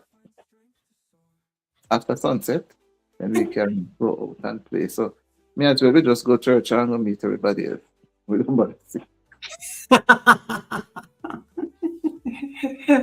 But it helps to make the discipline, and then you wouldn't really want to stop because you have friends. Growing up, you have friends at church, you have friends at school, some school Yes, friends, so everybody ready and just come out of the house and gone. I agree. I agree. So it's Which, best to even encourage. That's why I say it's best to encourage persons to be. It's to be honest, I don't even want to say church, but I think church helps. okay. Not just going to church and sit down, just sit down, but be a part of the program, and then Mm, you get rid of the shyness, and it helps you to think, reason intelligently, and it builds your self-esteem, builds you. Be a part. They mm, have different program, different age group, different, whatever. But I'm yeah. not trying to push people, but I was a part of it too, and I think that's why even until now, sometimes we slip in. I'm not perfect. But there were times when I got old and working, and I said, I didn't want to say it, but the job taking the Sabbath. So I ended up working on the Sabbath. So I was not in church as before. But after a while, I said, no, I was uncomfortable doing things that I'm not supposed to do. Mm. So I returned. I like what Tiffany says. Tiffany says, yes, it helps create fellowship and community roots. I totally Yes, like that. that's Yeah. true. Yeah. Thank you, Tiffany. Hey, Heta, welcome, Heta. Carry on, Auntie, sorry. And she says there are many blessings that come with church. She just Yes, added that. Yeah. true. Um, I totally like what you said because my mother used to be a very busy woman growing up. She always used to travel. She was never around most of the time. But if there's one thing she always kept tabs on was my going to church.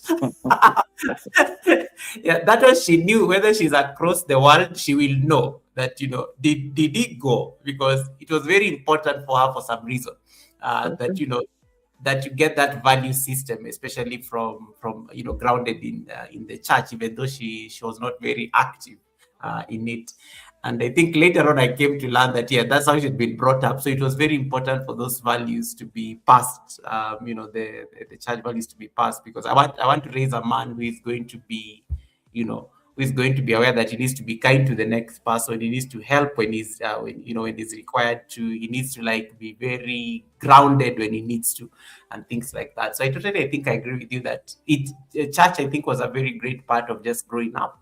And you're right. I used to meet everybody there anyway. So for me, I think it became a reason that, okay, I can go and meet and hang out with the friends there, because mom is not around anyway, but at least I'm definitely going to meet all the friends there and we'll hang out with them until afternoon and stuff like that. And which takes me again to the next question, which now we are going to explore self-esteem, especially in the age of social media.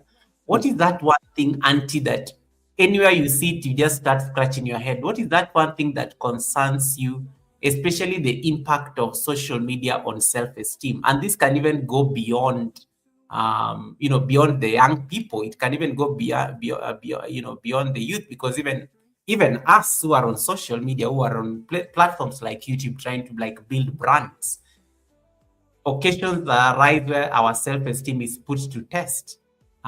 What is that one thing that concerns you, especially in the age of social media, around self-esteem? Honestly, I would say whatever you choose to listen or watch Hmm. depends again on what you're going to put out there for yourself. Yeah. So I believe, yes, you can look at anything, but protect or safeguard your privacy because when it's gone out, it's gone.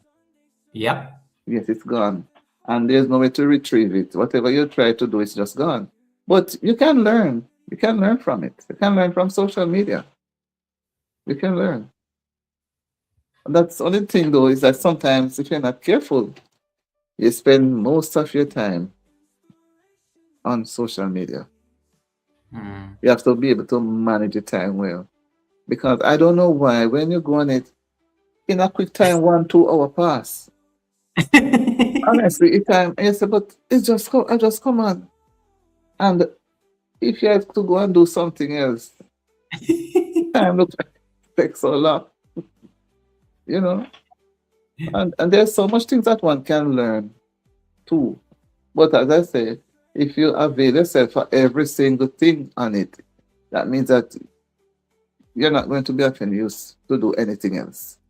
So you have to Yeah. balance, create a balance. You don't spend this amount of time there against, because the other things that counts in life. You can't just be alone only on social media.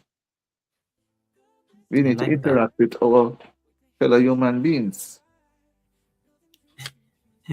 I like what you said in terms of how time sometimes passes when you are, Yes, when it's you're on these true. platforms. Yeah. David and thank you so much for that support of our auntie. Please, yeah, please attend to please attend to the missus. It's very important. Herald of Mary, nice to see you. Hey, Brooklyn Beauty, welcome, welcome, beautiful. How you doing? How you doing, Brooklyn Beauty? The lady who carries her own weather. Nice to see you. I thought I saw Jennifer in there as well. Thank you so much, ladies, for coming in on this auspicious Mother's Day.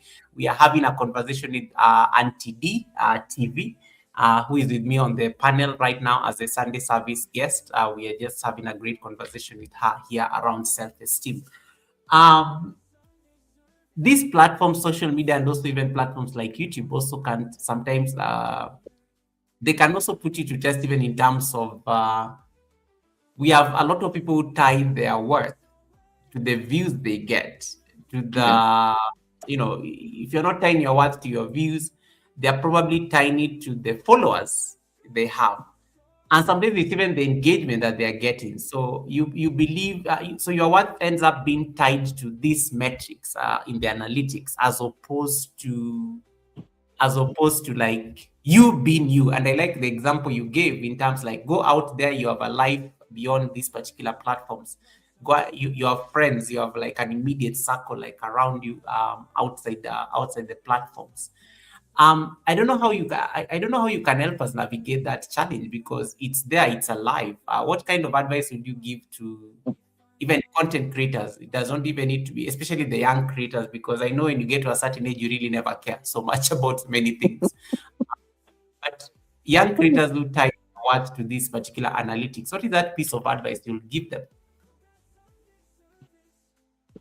Once if it's specifically YouTube, you have to use it. But like I say, I'm not trying to put down anything. Yeah, Wait, well, you need watch hours. For me myself, you need the watch hours. You need to do the research. And on the other hand, you need time for yourself too. So yeah, sometimes I say to myself, if I'm not feeling directly done, burn like, it's like I'm trying to push so much that I forget myself. I try to yeah, be, it's like I want to do this amount of hours. I want to make sure I do this video or that. And then if you're not careful, you don't remember that you have a meal. It's like you don't remember you have a life different from just that.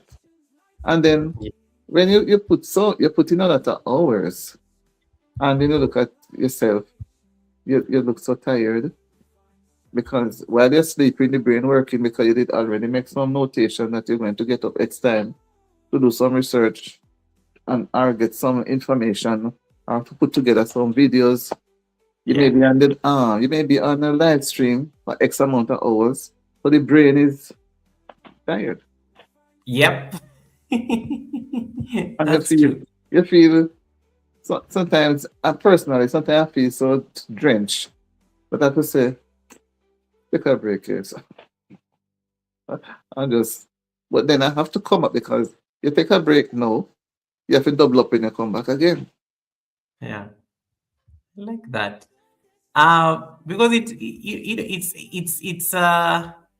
it's a very delicate balance, to be honest. Like, but It's delicate. yeah, it's a very delicate balance because on one hand you need to get the channel to grow. On another hand, you also have to protect your mental health. You have to protect Right. your, your spiritual health, your Mm-hmm. body, your physical health, and things like that. And you know for, and it's the same thing, like even like some of the questions we were just discussing, the comparison culture, the the upbringing, the values and things like that. It creeps into this particular side of the world, these particular platforms. And things like faith, stillness, and even reflection, they still play a role in terms of making sure that you maintain your confidence online. And one of the things I always know is that you never really run away from your values when you are on social media or even Mm-hmm. this platform. They're still there. They're part of your essence as a human being. Um, and that takes me to the next question, Auntie. To the young creators who may be struggling on this platform to be somebody else, losing their essence, because sometimes social media wants you to do something crazy that does not align. Deep down, even you can. If and the people always crack a joke here because I always tell people, if you know you cannot allow your mother to watch something on your YouTube channel, that right there is already a red flag. If your mother was to come across your YouTube channel and see something, it means there is something out of line right there that you want to hide it from her. So I always use that as a yardstick to measure. Like, have I already have I gone deep down? I cannot be helped. So in terms of your experience, in terms of just your piece of advice, in case there's a young creator who is listening to you right now, and they want to stray away from their values so that they can get the views to go up, what is that one thing you tell them? Because craziness goes viral, but sometimes it's the internet, as you said, it's the internet. I'm a young content creator too. Not Yeah. in it for very long. But what I would say is, whatever you're doing, make it clean and Mm, make it that anybody can look at it. I don't believe in putting up things that you're hoping that somebody else. I mean, for example, if I'm going to put up something and I'm going to have fear, well, that children certain age, fine. But if I'm going to put up something that is going to cause me to feel embarrassed, then I yes. won't bother with it. It doesn't make sense because it's going to be there. And maybe down the road of time when I think not, somebody see it and say, "Ah, she that, she made the comment." You know, so it makes sense to do something and feel that you can feel free in your mind Mm, than to do something and later on you regret it. true. So it's try to be honest with yourself. Would I want somebody to put something like that out? Would I encourage somebody? Should I do it? Sometimes you may put out something and didn't even realize that somebody would Mm, have interpreted a certain way. But if you see the comments leaning toward a certain interpretation, then mm, you can try to correct. But instead of doing any damage control, it's best not to cause any damage because not all interesting. damage control works. Once That's it's true. gone, it's gone. Yeah, that's true. And someone may have recorded it as receipts even if you do Yes, some damage. True. right. So before you create any damage, to Yeah. control after, don't create any damage. Let everything go good. Okay. um Auntie, let's talk about retirement. After 27 years, you retire from teaching.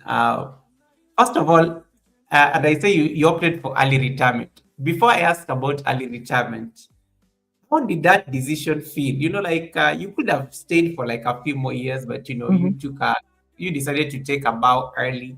What was going through your mind when making that decision? To retire, or was it just or had you always planned that you're going to retire? I was excited because I had some plans really Okay. before, and then coming here was also part of it. But when I didn't even know I would have been considered, is when I as I say, no question is foolish. Believe me, Goga, none. And Nice. when I called the office because I know that things will be looking about here, and I wanted information as to how to go about, in terms of my years, at what time should I come back and do certain things in applying. And when the administrator tell me that you're at this age, whatever, go ahead. And you have the I nearly run out of the place and jump up. I was so glad. I was so glad. Happy. And me come back again and me say, really? And she said yes, and she explained. Even I went back to the principal and I told it. They were shocked that they didn't know. Because you don't have to wait until a particular age. Because I've given 27 years to the classroom and 13 years elsewhere. Yeah. Wow. So, yes, so it adds up. So it helps me. But if I didn't have any plan, especially to come here, I would have probably stayed. I would have probably stayed. Because there would be no reason to take an early retirement Mm, just to when fit around. Just, mm. so I would have stayed a little longer. But Let's talk it's about. retirement is fun. It's fun. When I was younger, I would think it makes you feel like you're old. No, Yeah. to me, it's a I fun was going. part. Yes, it's a fun part of your life. It's a I was fun going to part. ask that. Yes, I was actually going yes, to ask that. You took the words out of my mouth. yes. When I was younger, people said like when I retire, it's like they're old, they must go home. No, even the thing that they will sometimes tell me say, I call me granny. I'm not a grandmother, and I must go to my bed and whatever. But I don't feel discouraged because retirement gives you space to breathe more than when you were Mhm. actually working. Retirement for me means somebody else needs to move up. So create a space, enjoy your space, and allow others to move in. I like that. Mm. It's a Yes, great. no. It's a great. Things that I couldn't get done. Going to church on a Sabbath morning, I'll be so tired because on a Friday, the preparation day, waking up so early to reach at church by 9. So many Sabbaths I reach very late or I don't bother to go. No, I can go church. I mean, back home really. I can go church nearly every week. I can go to and I become a part of the choir. I do so much things because I have all the time. There are times you have funerals, I Nice. know persons, but because I'm working, I can't be leaving the job to go to funerals. No, if when I'm back home, I go. I want to go spend some time with a friend, a week or whatever, wherever. You're free. To me, that's a freedom time because you're on retirement now, not in the hustle and bustle of the job. You don't have to. When I realized the first morning, the Monday morning, that I don't have to get up early, Yeah. it was such an. When I roll up my head and say, well, I put it back. I say, thank you, Jesus. I'm glad I don't have to get out of my bed early. When I look at lesson plans, I say, whoa, thank you, Lord. No lesson plan to write. Can be in the bed. I can watch TV. That is why I say, when you retire, I speaking from experience, I've heard it before. You don't just sit as if it's the end of the world. No, you have to keep busy, keep your brain occupied. I do crochet. Back home, I would do my little flowers garden or my little kitchen garden. You keep busy, but you don't have a direct 9 to 5, no lesson planning, no staff meeting, no going here. You set your own pace. It's a Yeah. freedom, it's like a freedom time. And you go and do your gardening and you can spend some time talking to your friend and you have a nice little breakfast about 10 o'clock. and you finish Mm. your dinner by 2 or whatever. It's nice. I'm telling you, I really enjoy it. But if you don't have anything to do and you just sit down, when I thank God I'm not a sick person. You sit down, just looking. You have to keep your hands busy. If you keep Mm. looking and looking, not doing anything, you're going to stare into space. Then you may get Alzheimer's because that means that you're saying to yourself that you're not ready, you were not ready to come home. Mm. So Makes sense. some people, as I said, they didn't have the time to go to church to be a part of any community group. That's the time. It's your time. Spread out yourself and enjoy it. You need to go spend a weekend someplace or whatever with some friends. Have some fun and be involved in your church. When you retire, at least that you must find God. If you don't find God before, no wait until you retire and still not find God. You don't find any time to talk with the Maker who have you going through the years of working.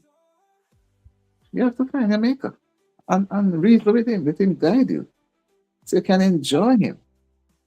I don't believe in people retiring and just sit down and come. Boy, life is hard. Things are expensive.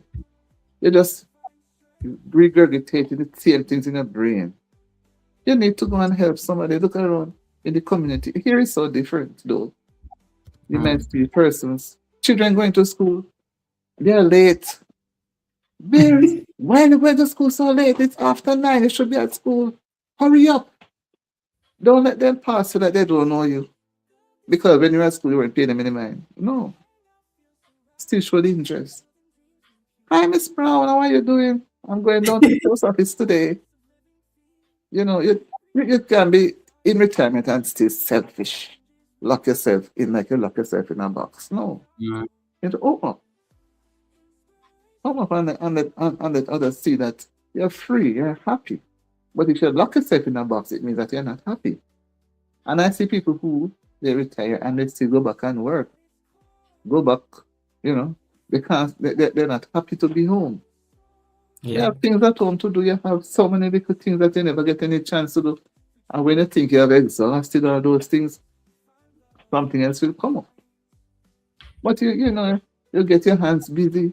YouTube is here on the different social media platforms, and you can do some knitting, gardening, you know. And if a person can bake and do bake sale or whatever, keep your mind, your brain occupied. Keep yourself Mm. occupied. It will help to me to maintain that sanity. But as I said, if you have nothing other than to sit and compare, when I was in the classroom, it was this, and you're going to get confused. You're going to get confused because it means that you're reliving and you're out.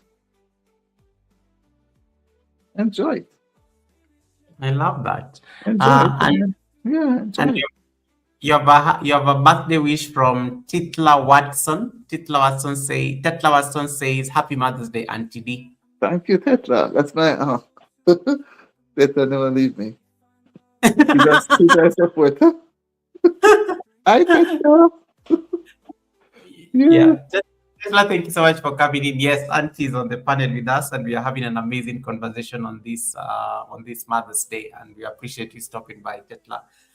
Auntie, one of the things, your retirement is also unique because you are leaving home for an unfamiliar territory. You are leaving home for a different place.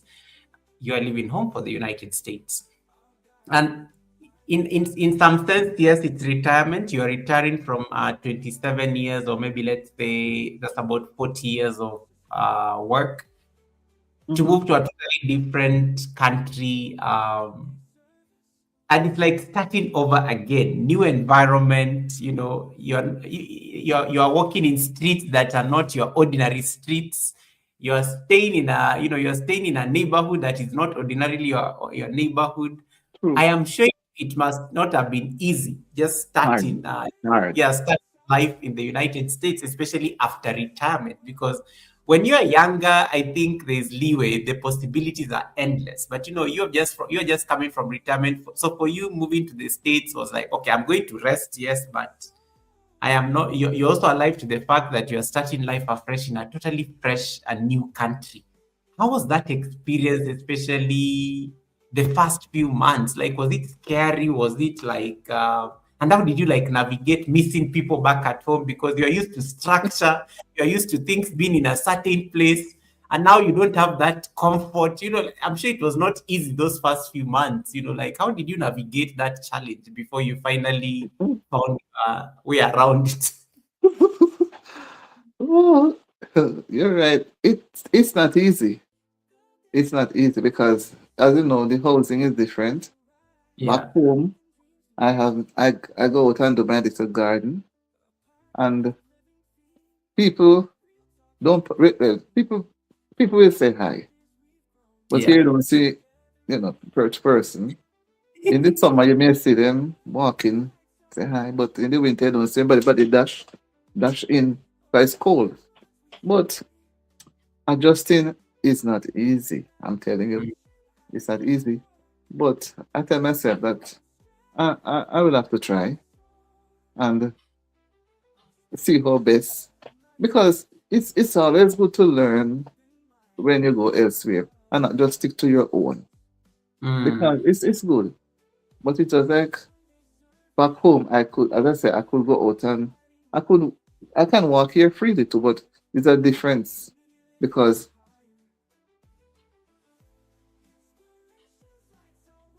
Oops, Auntie, we lost you.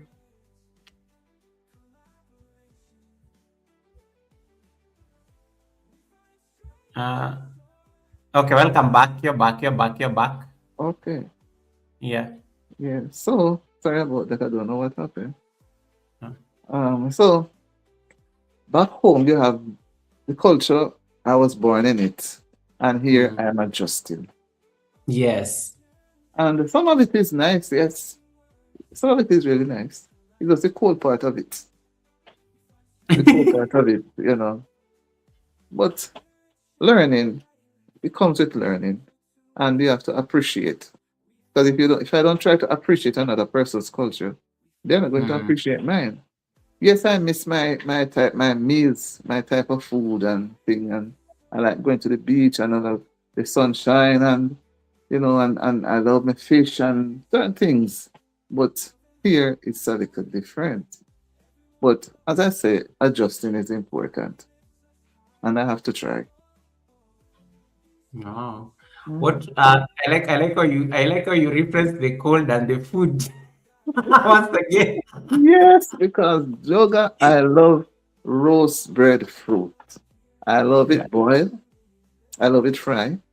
I love Yeah. breadfruit.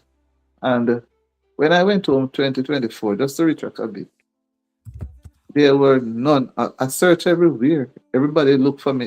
I didn't get any, and I didn't get any aki. And Yeah. they say I must not come back until when the things are actually going to be ready. Yeah. The next thing we know, the other year, Beryl blow some breeze, Hurricane Beryl. Last year, Melissa come, and you see what happened. And when I'm asking now, they tell me say I cannot come now because nothing is. So the things that I really want. I decided that I wouldn't go and not being able to get some of those things to eat. Oof. When it comes to making friends, especially in a foreign country, how was that experience? For you, like new friends, because that means of course you can be in touch with the friends at home, but now you are in a new country, so that means you also have to like get some nice a new like new social connections. How was that experience? Hmm. Well, it's not that bad. In the church, within the church setting, it's not so bad Okay. because I'm familiar, with the church setting. But I don't know. People will say hi, but nobody really. You don't get to go to anybody's place. People don't really invite you over. So you're just there with yourself in your section. If they're even living beside you, hi, Yeah. and then gone. So you would say hi, and you're gone too. And if you're not well, 911. Back home, we send call the neighbor or take the phone if you have a credit and call somebody that street to come. Somebody run come and then Yes. you know. But here now you can't do that. 911. What's an So it's emergency? different. It's different. So Wow. mhm. Also Interesting. making friends. I see people say a lot of hellos and hi's, but I don't see it very freely. But maybe I need to make myself more friendlier too. So I'm not going to put it one side, one way. Maybe I too. Maybe I need to go out more. Maybe Okay. church I go more, but maybe I need to go places, go more places to meet more people. So maybe it's But not fair for me to say it. but I like what you said about for me, I think it's very bold. You could have just decided to stick to your comfort zone because when you get to a certain age and you don't want to upset how you live life, things there's a way, there's a method to your madness and the things and how things are running. So you don't want to upset that. So for me, I think I find it extremely bold that you had to make that move. Um, Let me ask you about COVID. Like during the COVID period, this is 6 years ago. Like that period, where did it find you, and how did you navigate the 2 years of lockdown that I think the world had to deal with? The COVID, Yeah. you know that it didn't bother me to a point Hmm. because yes, we were not at school, we were at home. But over a few weeks, because where I'm from, nobody much didn't have it. So we wanted to go back to school, you know, but Yeah. we had to take in the obey the rules. Yes. Yeah. So, but I I I I, I didn't see any problem really. Some people may have. I never get COVID because I try every method and I try hide. I remember when it started out, everybody was running. Everybody was running because somebody had said, a popular figure Yes. in the media Yes. had said, if you hear somebody sneeze, you must run, and it locked in my brain. Yes. So when I do hear anybody sneeze, I even a matter of fact, even my neighbor, when I was talking to, I stay far, you know. And I know of a situation where a person I was told was traveling a minibus and he was having some allergy problem and was sneezing. And they ordered to let him out of the bus. The people Yeah. then said that because they don't know. It was just coming in, coming on. So you try to practice and then churches were not being kept and Yeah. under that everything. It's kind of sad though. I would never want it to go back there though. So I think for people that have learned know that if anything, try and practice. The mask wearing was not so very nice, but I think it helped a little. Yeah, and I like that. And the reason I asked that question was because it goes back to that conversation around communities. For Yeah, the first time, for the first time in the world, you could not be in touch with, you could not actually physically meet the people you are used to. You could yeah. not physically like or comfortably hang out with your colleagues, your friends, your family, You could move. You for could you it was move. your students. You couldn't move literally, so Could you are move. It was yeah. no movement day. Could not move. And it was I remember it was fun when it started. The first time I think they ever declared the lockdown and we got a memo from my work. Those days I used to work in government.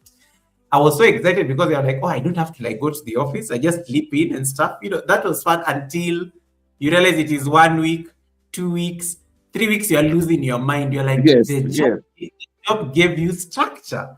Now you are bored. You're bored to hell. yes. Like to you want somewhere. You want to go somewhere, but you also can't go somewhere. Uh, Exactly. yeah, you can't go somewhere. So it was a very interesting time. I don't even think we want to go back there, but it also like speaks volumes in terms of how if most of us never had opportunities to like interact with our communities back then, and we had to find new things to do. We had to find new ways to cope with this thing that is life. Auntie, you want to say something before I ask you what I wanted to ask you? Boy, I tell you, it was sad. I would never want it to go back. Because, sorry, when you see persons who they're not able to buy, especially their groceries at the end of a month, because they're like daily paid. That's a daily Yes. paid. So the fisherman go and get some fish and sell and buy grocery, go home. Or the gardener cuts the yard or do some work. So he gets a Mm, daily pay. So if he does, nobody wants anybody to come to their place because they don't know who yes. had it. So that those persons now suffer real hard. Unlike some who get monthly salary, then they can buy a large amount and then take time and use it. And then when Mm, they have the others now who are daily paid, they have to go to the supermarket and stand in this long, I don't know how many the distance line, and so many persons could go in at a particular time. And you yeah. can imagine that you have children at home and you run out and you need to get something to go home. You have to wait until those inside come out, and I think you have to maintain a distance. Yeah. So it slow down the thing, slow it down. But for health reasons, You started your YouTube channel as part of the retirement plan. I'm sure was YouTube ever in your radar when you retired? Was it something that you ever planned to start, or how did the idea of YouTube come about? There's a platform called YouTube. I'm going to actually, because I'm sure you are using it to watch content and stuff. But when did you find that inspiration to actually say, "I am going to post something here. I am going to become a content creator on YouTube"? Especially way after retirement. okay. I usually read things on YouTube, and then I started following a particular a lady. She's a big Mm. content creator. I always get fun of her when she is talking, and she make it interesting. Yeah. And I said to myself, I've been following her so long, and I said to myself, after I come here, it's when I come here after they started. I said I'm going to set up a channel, but then I didn't ask the lady how to go about it neither. So I Yeah. just said just apply, and then when I realized, no, you have to get subscribers and what, I was at a point of saying I'm not going to bother with it. But then I put myself in it and say I have to. Then I subscribed because I didn't know about school. I just first following her, so I Mm. subscribed now for her to come and give me support, and until this day. So I realized I have to go and look people. So Yeah. we get the subscribers and it helped. But I also treat it like therapy, Mm. especially the live stream, where I say that if I'm doing something and I'm alone and I go on my live stream, I Mm. feel like they're in the same space as I am. Yes. And I I don't like. know anybody in person. Even though some may come and make some great comments, I try not to let that bother me anymore. But it's like they're within they're sharing my space and I'm enjoying it. So, Mm. so if I don't do it one day, it's like I lose something. So I end up, because to be honest, I think I enjoy it now more than the video. Because to me, the videos, I don't think they're watching it much. And maybe I'm the one who, I don't know. But I feel closer when I'm doing the live stream. If it is even one person, I know God said in one person. And we'll be there until, enjoy it.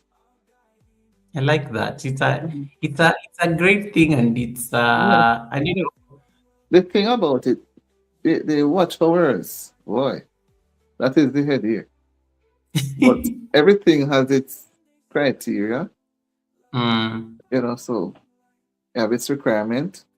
Nobody didn't hold me hand and pull me into it. I just like it and say, let me try it. And I think it is good because it allows you to explore. Mm. Even though I'm not making any money, it allows me to explore, to meet people all over the place and look at their culture and talk with them on the chat, and it feels nice. Feels good. Yeah. I don't know how other people feel, but I sometimes treat it like some therapy. I, Like it boosts me. If I don't go live one day, it's like something wrong. And like yesterday, I couldn't, and I tried last night very late. And I said this morning I would for about an hour. I couldn't, and I said, well, after I'm finished with you and I have had dinner, then I will. I don't know, but if I say if I can't make it tonight, then I will have to double up myself really well tomorrow because maybe persons are going to be out. I like what you said about it feels like therapy. It feels Yes, it like, gives a feeling. yeah. Yeah. I don't know how others feel, but that's how it feels to me. It's Yeah. like I have a lot of friends and I don't know them. And they pop in, and then when I go on their channel to, is the bonding.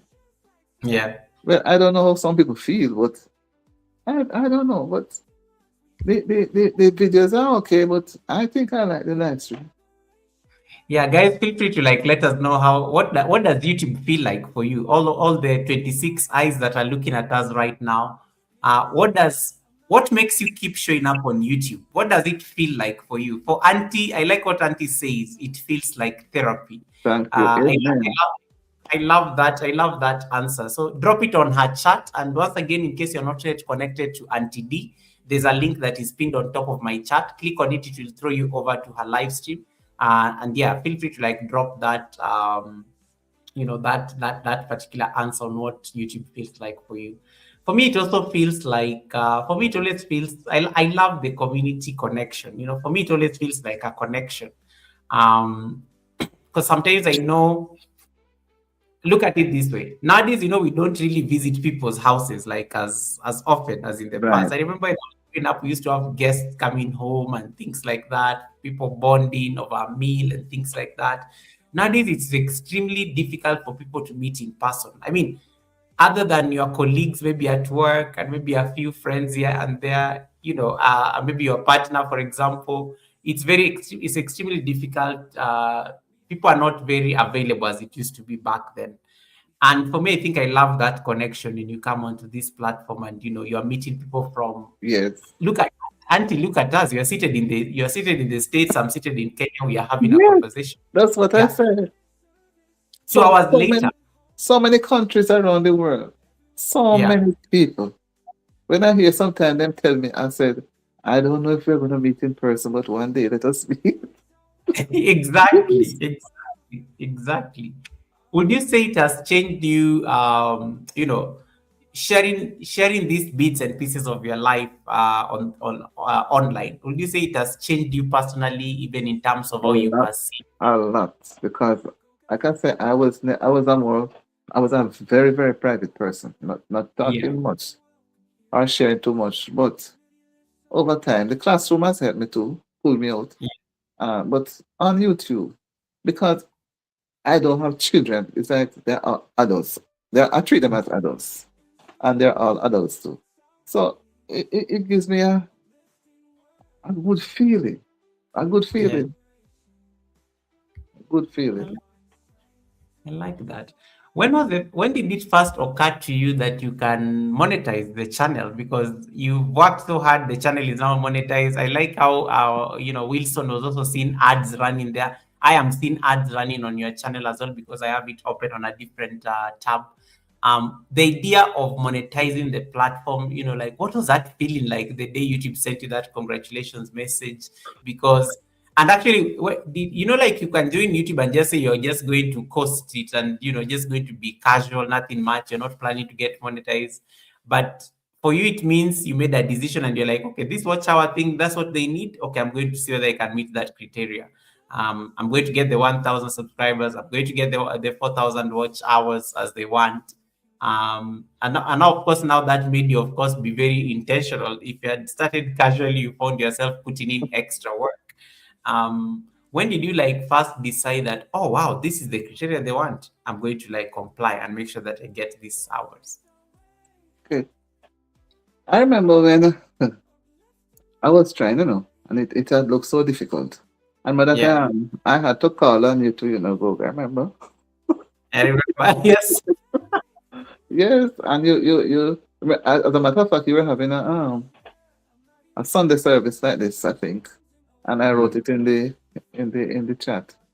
And I remember you said, like, I must whatever because it's confidential things and information, and you helped me too. And yes, with as I say, everybody have their own criteria selecting process mm, in terms of, and I was not happy with this thing, but I said, if I don't, I'm going to be out. And I believe once you start something, you must go to the end and finish it, and then you can decide.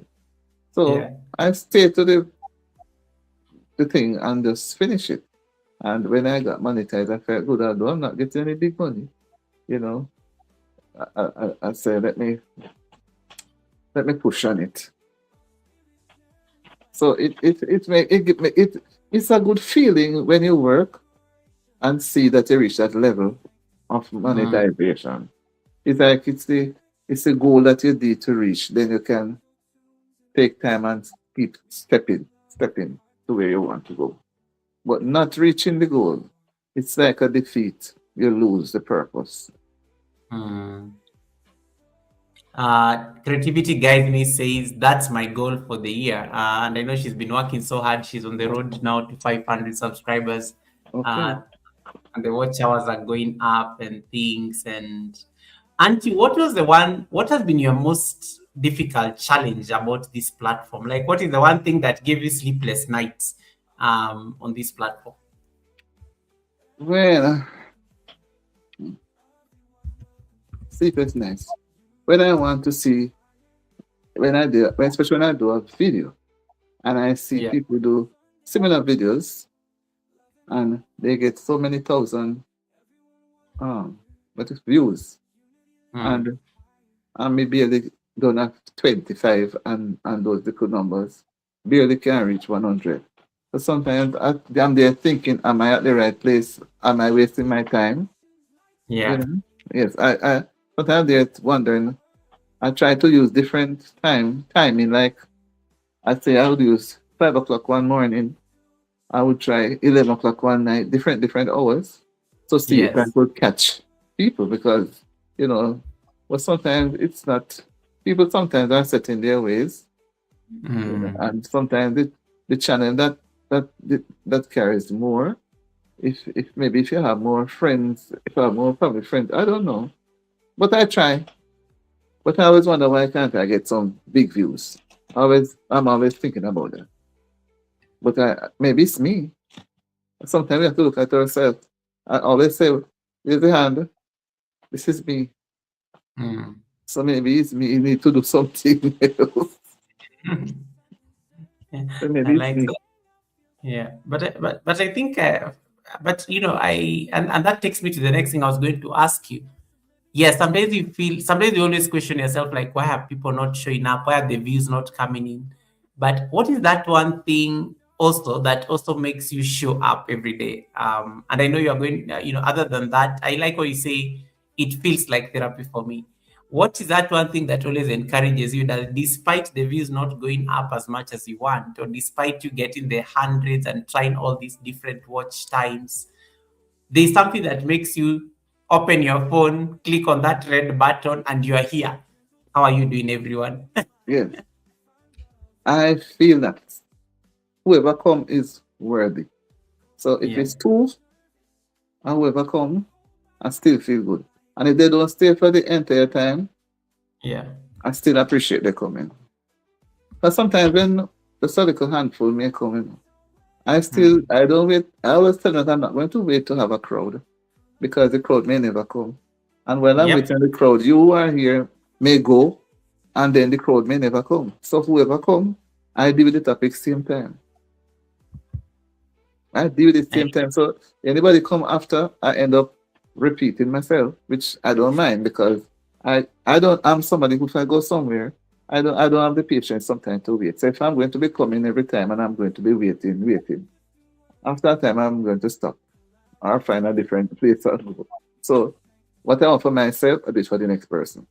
Once they are here, I begin. I tell them. But some people will say, this is too small. Let us wait a few more minutes for the others to come. The others may never turn up.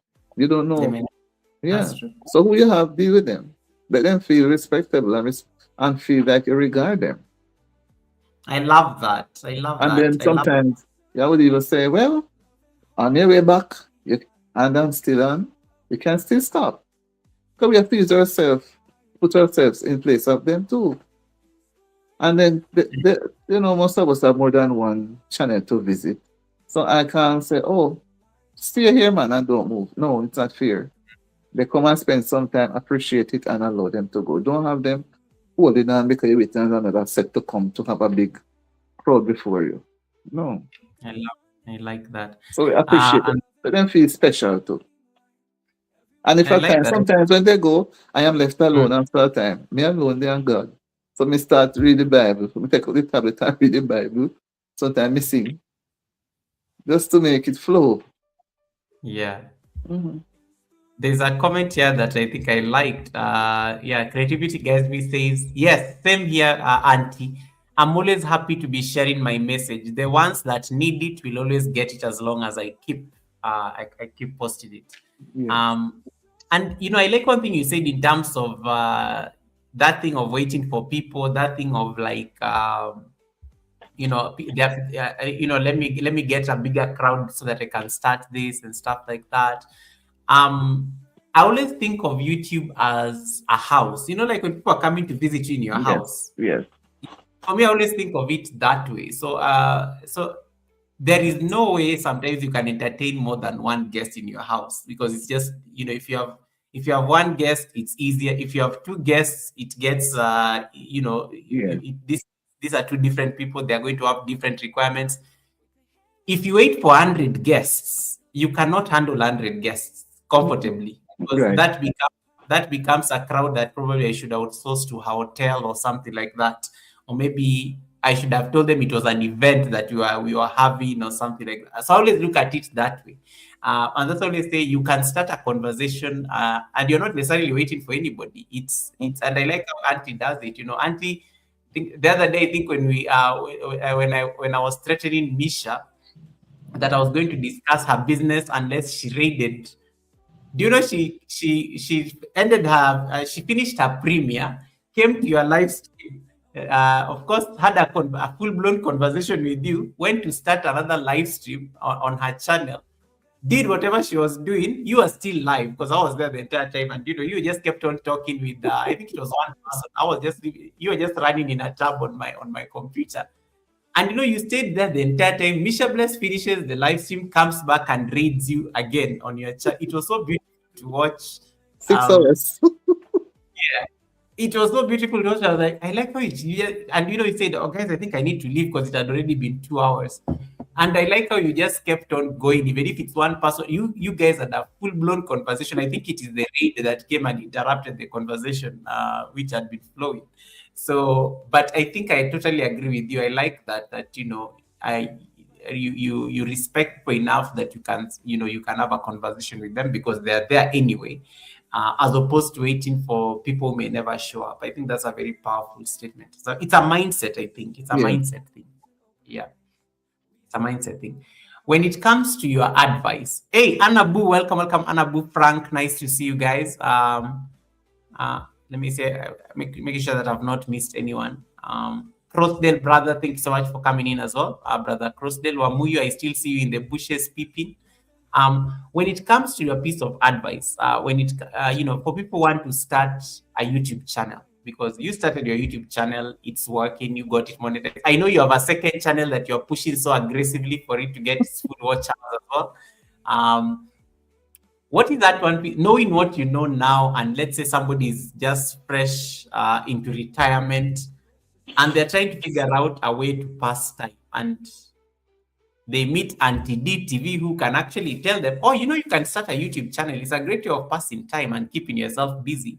Um, what is that one thing you'll tell them, especially if they are scared? Because I know sometimes even post-retirement, there's the generational aspect. There are some people who feel that it's for the young people, who are just like fresh out of school and things like that.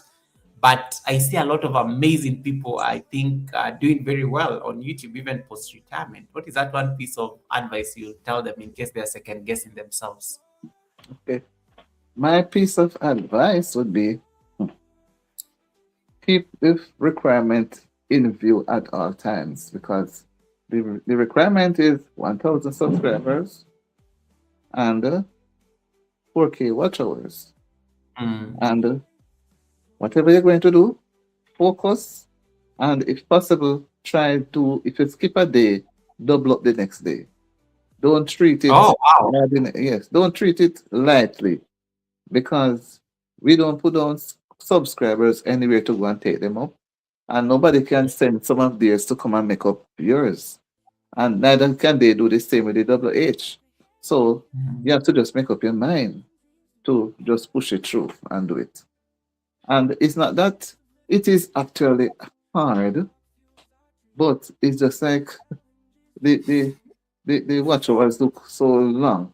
You see, if people were really watching the videos, then we could do more videos and it adds up. But that 4K is not 400, not 400. So you have to do the live stream. And some people say they don't like to do live stream. So, you know, at least do some research. I didn't do enough research before. Maybe if I had done, I wouldn't have been in it until now. Maybe that's all God wanted me to do because I didn't know about some things, and it's a lot of reading. But at least do some basic research and see if you can take on the offer of doing the requirement. But so as not to become discouraged, try. And if you don't succeed in the first instance, if in case you fail, and Mm. nobody should fail, but as I say, some people have a lot of pride. They are not going to ask for any help, or some may ask for help and don't get any help. But some people don't. Sometimes you ask and you don't really get the help too. But at least if you don't get any help, you tell yourself, say, well, I am in it and I'm going to push. So Mm. when anybody come and ask me for help, then till then, I'm pushing mine. And you push yourself. And you push You, yourself, you know what it is to push. And you will make it. yeah. And if somebody comes along and wants help from you, not that you're going to render the same evil, you could remind them that I can give you some help, but you have to push. Because I've learned this word push since I come Mm. into. When I say learn, yes, push. But I've heard the word push so many times that it's a part of your daily thing on YouTube. You have to push. So you push to be monetized and you push to keep up. But not that you monetize, everything is okay, you still have to push. Mm. Mhm. I So, like what you said. I like what you said about in case you skip today, tomorrow double yes, the effort. That is so powerful. yes, you have to.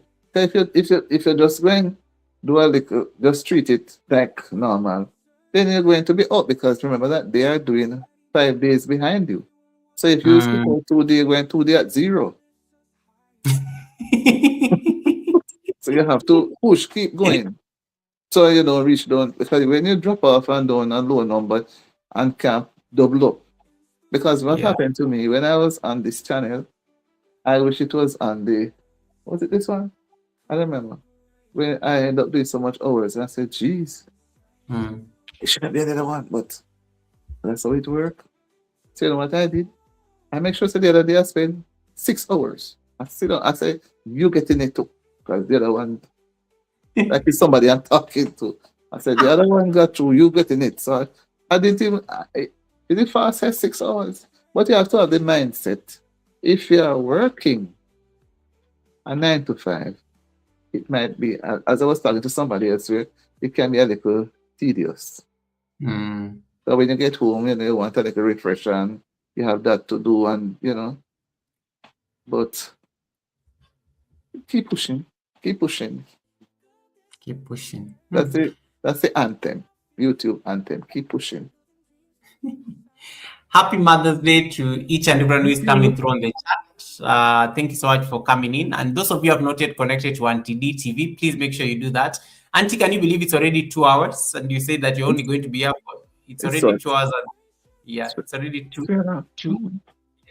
2 hours. Don't worry, I'm not going to keep you like long. I'm going to make sure that I ask my final my final bits. But thank you so much. Like 2 hours and counting. Auntie did not even think she was going to last here 30 minutes. She thought it was going to be a very short phone call.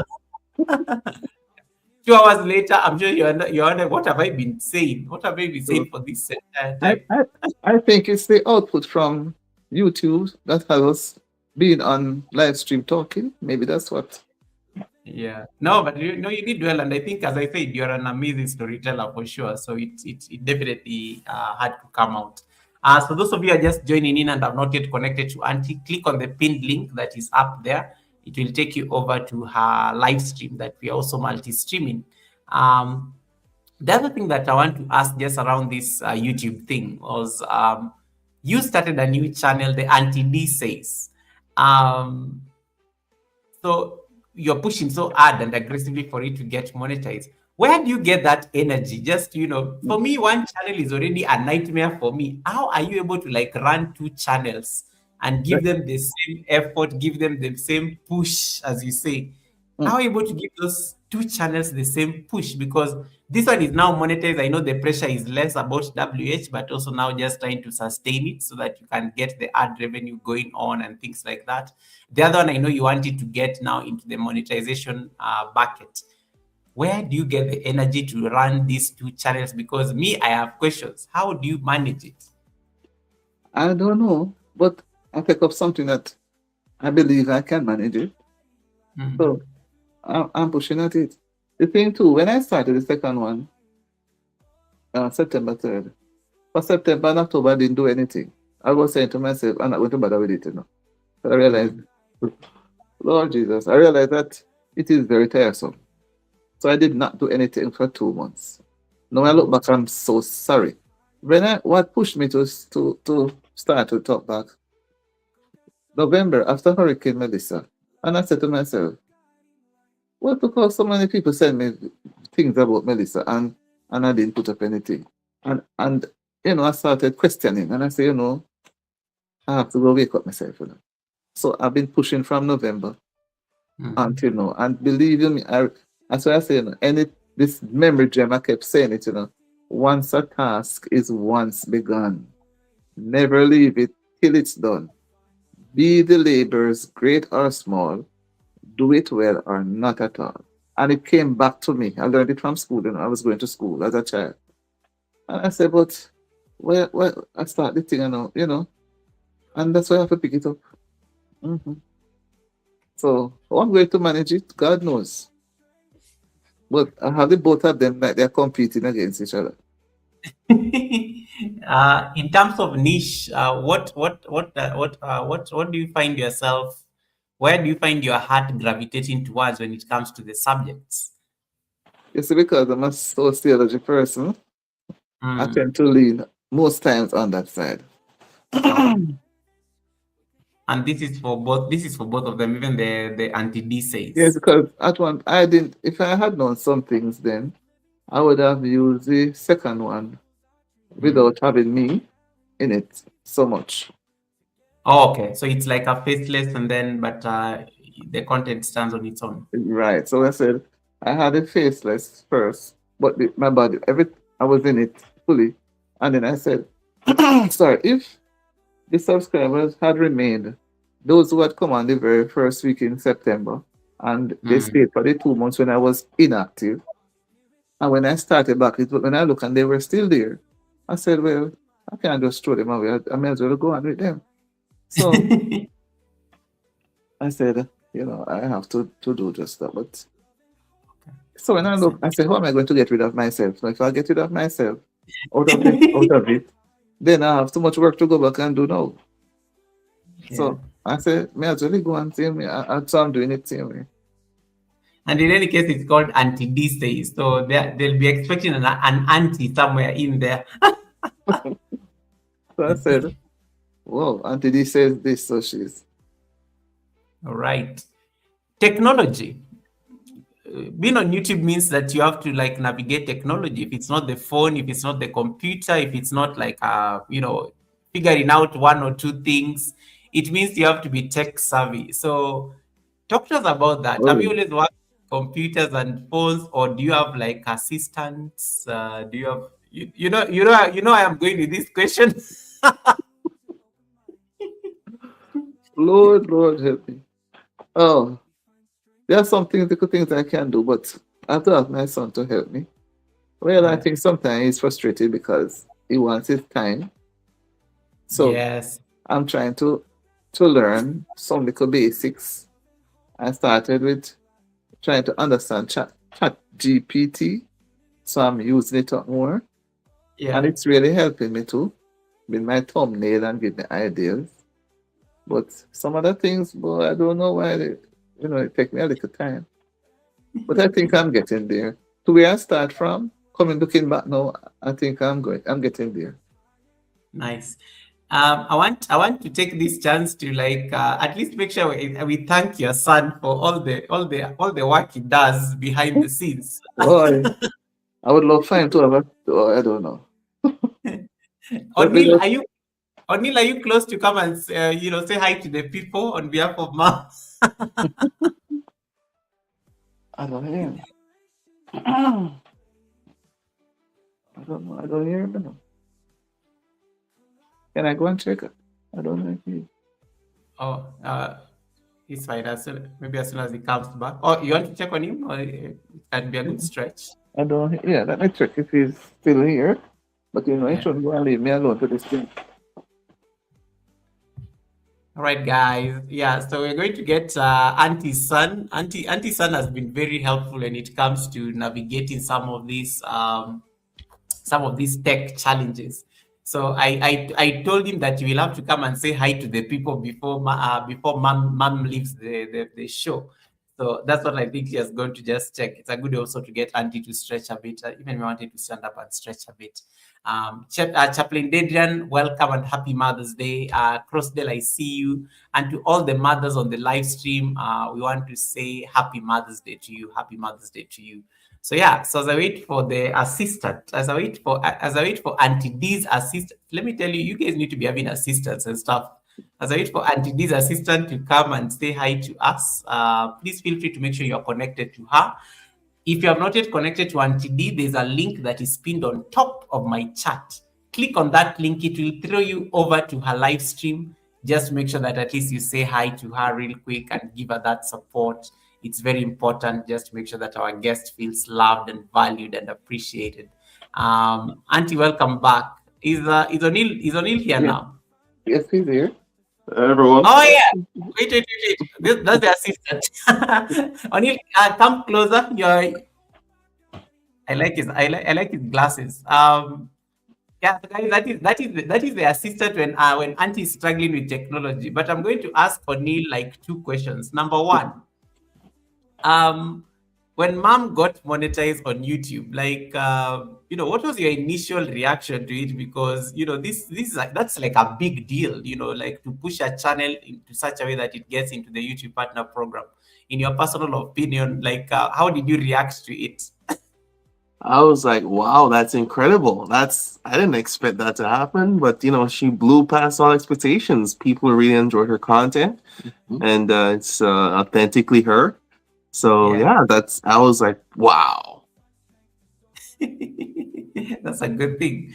And also, let's talk about technology because also YouTube means that mom has to handle a lot of tech. It's like the computers. It's like the Goga. Goga needs me to like be at the Sunday service. You need to help me figure out StreamYard. And I remember the first time when I approached, I say, Goga, can you do this the other? Because I need my son to come back from work at around 6. So it was a whole timing thing. So it's also like navigating things like tech. And how are you finding, because this also involves you managing technology, going to play around with settings, ads need to be turned on. How do you normally like, assist at least go through these particular things? You know, Yeah, well, I have credit a lot of that to watching a lot of your content, reaching out to you if we have, if things aren't going great, but also the YouTube community has been really helpful.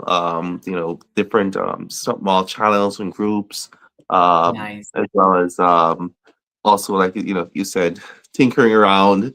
relying on AI for some reason. I just can't get anything done, or if there's no one around, Yeah. and looking up, for other solutions by just searching for other people's YouTube videos. And that's the question I'm going to ask you the other day when you were in the background. Do you have a YouTube channel of your own? I started up something, and it went, it went well for a bit, but life got back to me and just took me down, and I haven't been able to be consistent with it. But yeah, I do have a channel. I'm hoping to get back into the game and to actually get it monetized. So fingers crossed. We'll see. We'll see.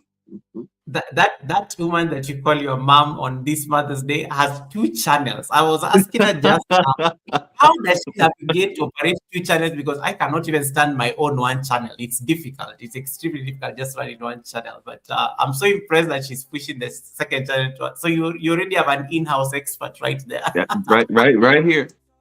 Yeah, right there. But feel free to post your channel on Mom's Chat, and then we can also connect to you, and we can also give you that push and support. And thank you so much for all the amazing work you're doing, O'Neill, just to support Mom in terms of navigating these streets and also helping us set up this Sunday service. I wanted to make sure that at least I give that acknowledgement. Yeah, thank you. So guys, that is Auntie's son, and that's the person behind a lot of the settings that have to be done, navigating tech Thank and you. whatnot. Yeah, thank you, Ariel. And Auntie, when O'Neill was with you there on the panel, I like how you kept on adjusting the camera, and I'm just like, look at a YouTuber, look at a proper YouTuber. That is a proper YouTuber right there. You have to adjust like, no, he's been cut out. Let me adjust the camera a bit so that he can be seen. I think I really liked how you are doing that. That was very beautiful. Oh, it Yeah. was very easy. Yeah. No, it was nice because you just kept on doing this, and you're not talking. So I was like, "Yep, those are observations you're making. Adjustments need to be made. Yeah. That's a proper content creator behavior." Right. Okay, thank you so much for and thanks so much, O'Neill. I know you're in the background. Thanks so much for really that support Yes. Thank you. on the panel. Yes. Yeah, I'm going to go to my my final questions. Really, before I get, we have two more things left. The final questions, and then we are going to go to the rapid fire questions, which is normally the last segment. Rapid fire questions are just one word answers. You don't need to overthink them. It can be, do you like coffee or tea or something like that? And then we will now let you have a moment where you will wrap up the conversation for us. In summary, in terms of reflections, your channel and the channel message, things like that, and then we'll be able to release you. So my final questions are going to be around what you've just been discussing today. If a young person listening to us today, or even the people going to come and replay or rewatch, and they feel unseen, they feel unheard, they are unsure of themselves or even their next step, what would you want them to remember as Auntie D? What I would want them to remember me as? Yeah. Be honest in whatever you're going to say or do, and come to Auntie D TV or Auntie D Says, and use hear something. Say something, and you get something to go. Or ask a question. Say how you feel about something, and today will try give a little band-aid. Maybe not a complete one, but she will try to help to revive the person to feel a little more comfortable, not to give up. Because as I said, persons try the same YouTube thing here and they fail 2 times and they keep coming back and I said, try man. You see what some people may do, they tend to you see, I can't blame them because I'm single with my son here. When you're a family person, you have family matters to take care of, and you have Yes. a job, a 9 to 5 job. You have to double up. You have to double up. You have to, and then to me, it's you have to love. Put yourself. Tell yourself. Like when I was going to school, the lecturer would say, "Tell yourself you like maths and you do maths." And I would say to anybody, tell yourself you like doing live stream and you'll make it. And I can safely say Live stream gives you subscribers, views, and watch hours. So if you tend to like it, it will help you to reach the goal you want to reach. But if you are just set on doing the short videos, somehow, I don't know, because not all the while people are going to be watching the videos. Because I've been there. I've been there and done that. Was putting up most of the videos then. And I realized, I said, "What? I don't see much people watching the videos. And I have to reach the 4K. Mhm. So I have to love and like doing the live stream until now I get into it. And I've seen big content creators doing live stream 3, 4 times for the day. I have to say, wait. And I know that they are not doing anything with any watch hours thing. But they say it's a part of them. It's become a part of their lifestyle. They have to touch base with their people. And I realize it's true. So just tell yourself that you like doing live stream and half of the problem will be solved. Okay. The second last question around that, the conversation around self-esteem will be for you, Auntie D. What does a meaningful life look like right now in terms of how you approach not just content but just life generally? What does a meaningful life look like to you? Meaningful Uh, life? yes.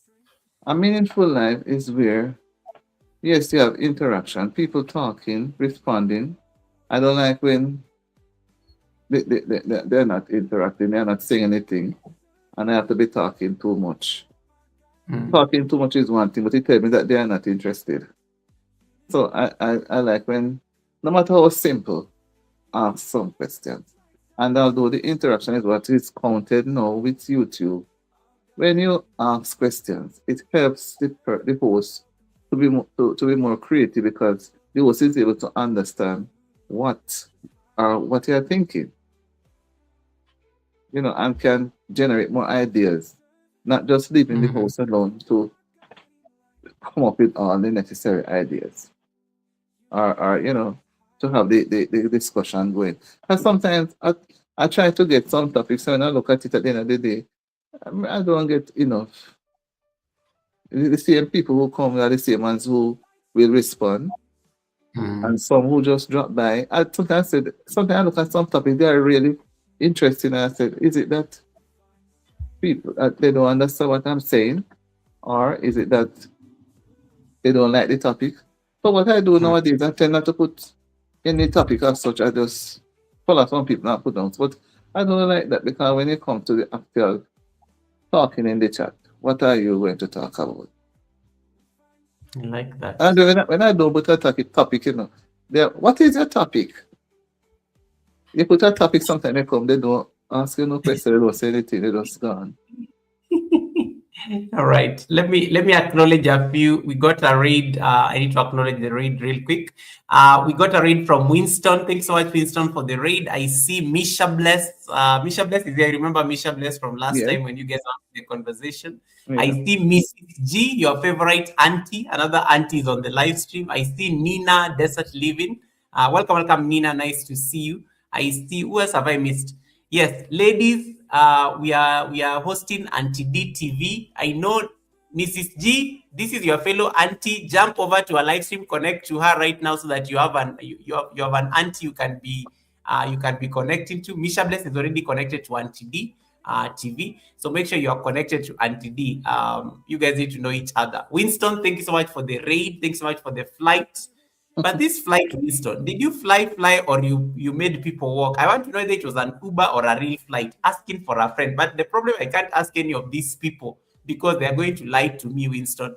I don't trust Misha. I don't trust Auntie to give me the correct position. whether you flew people with a flight or you made them walk. Winston does not know how to read Auntie, so I'm shocked, like how people landed here today. It will be a first.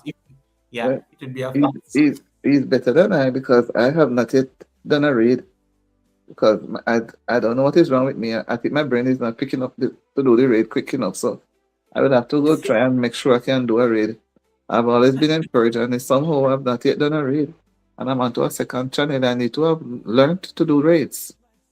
Oh, okay. Don't worry. You are you're one among many. This Winston, I've never seen Winston know how to read. Like Winston does not know how to, anytime he's asked about raids, there's just a way he knows how to divert the conversation to food because he loves food a lot. And when he starts talking about food, and he's your fellow Jamaican, he's your fellow Jamaican for sure. Yeah. Thank you so much, Winston. I mean, you could have picked anybody else, Winston, but you sent people over to this conversation, and I just want to say thank you so much for that. Desert Living says he's a pro. I am impressed. If Winston has raided you guys successfully, I am extremely impressed. I will have to go and replay. I see the point where he sent you people here. I have to go and replay that part. But thanks so much, guys, for connecting to Auntie D as well. In case you're not yet connected to Auntie D, we are speaking to Auntie D. She's a Jamaican, currently living in the United States. She was a teacher for 27 plus years and also in administration for 13 plus years. So a 40 year plus career. So we've been having an amazing conversation around self-esteem, not just for young people, but also authentic conversations around content creation and building our self-esteem as content creators. So in case you're not yet connected to Auntie D, we are also multi-streaming both in Kenya and in the United States. Click on that pinned link and it will take you over to our live stream. Give her a thumbs up and make sure you're part of that community on this Mother's Day. Thank you.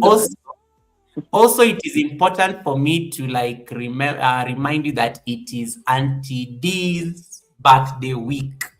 So, Auntie, because before I allow you to finish the Sunday service with the easy questions, we are going to celebrate you on your. We are going to celebrate you before the party. This is the pre-party before the party. Okay. So, guys, Auntie said your favorite color is what? Red or blue? Red. So, guys, we are going to celebrate Auntie. I want you to go to her channel. The live stream is pinned on top of my chat. I want you to go and drop some red emojis there. It can be hearts. It can be whatever it is. We are going to sing for Auntie a birthday song. Let me get my song. Misha, go and type it on Auntie's live stream. Don't type it on my chat. Type it on her chat. Go click on the pinned link. It will take you to her live stream. Go and type it over at her live stream. Let me say that I can get the banner on, and then we can celebrate her. So just jump over to her live stream and let us celebrate her. This is her birthday week. So I'm just going to do that, and I'm so honored that she created the time to be here on Mother's Day. You just missed the sun. The sun was here and said hi to us earlier. So please jump over to Auntie's live. We are going to sing for her Arriba Riba. All right. It's really on Wednesday. It will be on Wednesday. Oh, it's on Wednesday during my academy. I will make sure that I will definitely make sure that I read you in case you'll be live. So this is for you. So Auntie celebrating her birthday, not Mrs. G. I don't even have to go to work. Yeah. We not auntie, not the auntie you are used to, not the auntie of receipts. This is Auntie DTV, not Mrs. G. You know, Auntie, there are now two of you on the chat. So people thinking I'm talking about the other auntie. So I'm talking about you, the auntie on the panel, not the auntie of receipts and mix up. Auntie of receipts. Yeah, there's an auntie of receipts and mix up things. So she's also on the live stream. So I wanted to clarify this. Right. And Season, welcome, Season. I see you guys giving Auntie a lot of love on the chat. Auntie, these people are loving on you. They're loving on you on the chat. Thank you. So let me say that I can do that real quick. Guys, let us sing happy birthday to her.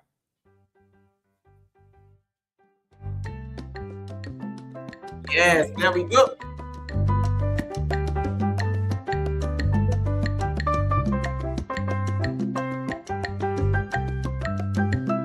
Yes, let's go and happy Mother's Day. I love that.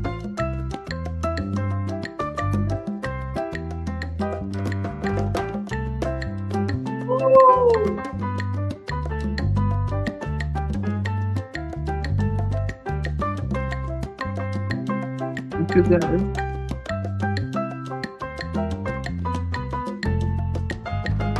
Yes.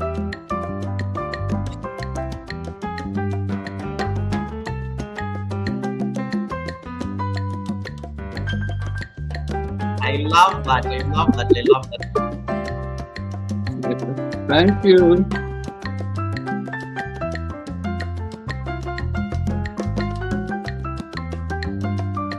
Put those dancing emojis, guys.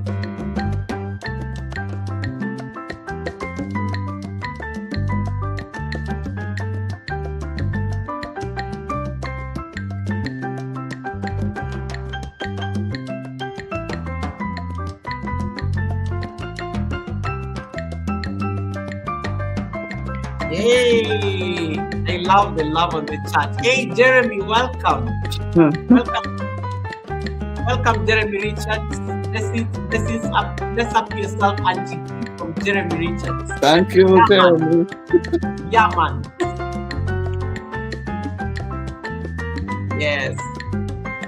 Misha, why are you putting those emojis? We are not exercising. We are wishing at that. Misha, what are these emojis? Put cakes and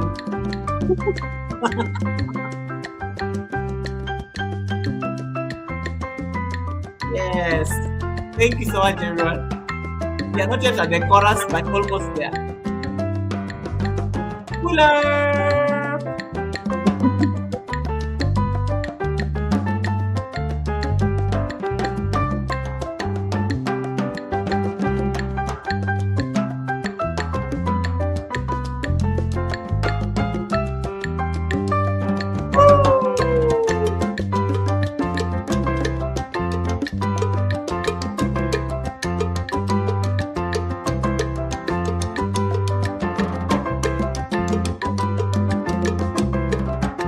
Yes.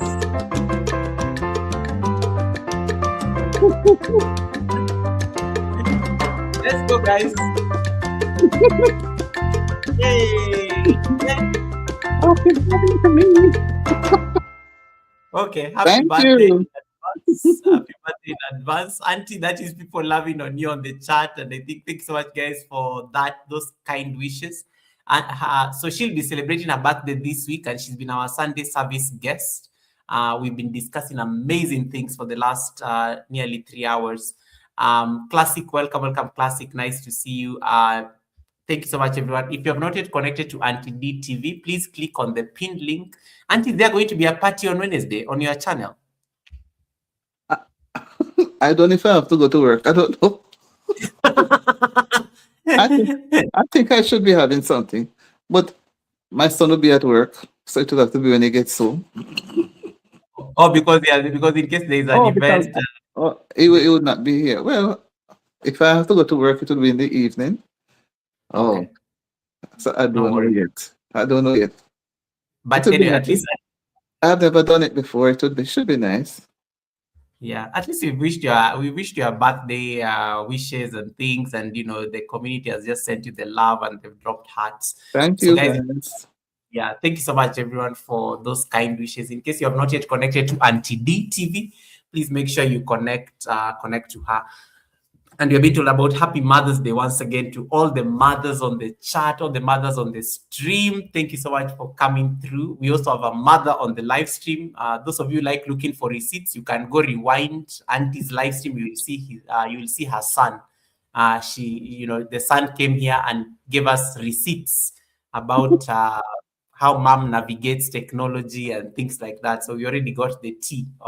We already got the tea on these receipts. So thank you so much, everyone, for connecting over to Auntie D's community as well. And I just want to say thank you so much for that. Auntie, the final questions I was going to ask you in terms of like your content direction, where do you see the channel going in terms of expanding? We were talking about what is meaningful to you right now.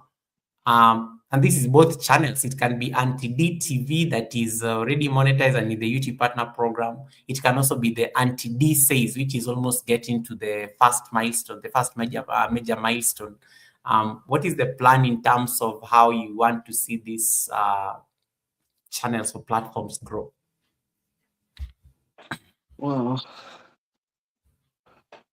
what I really would want to see happen,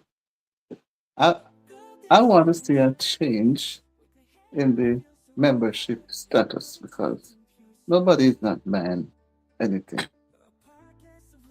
And sometimes I said, if they're not, my cheapest thing is what?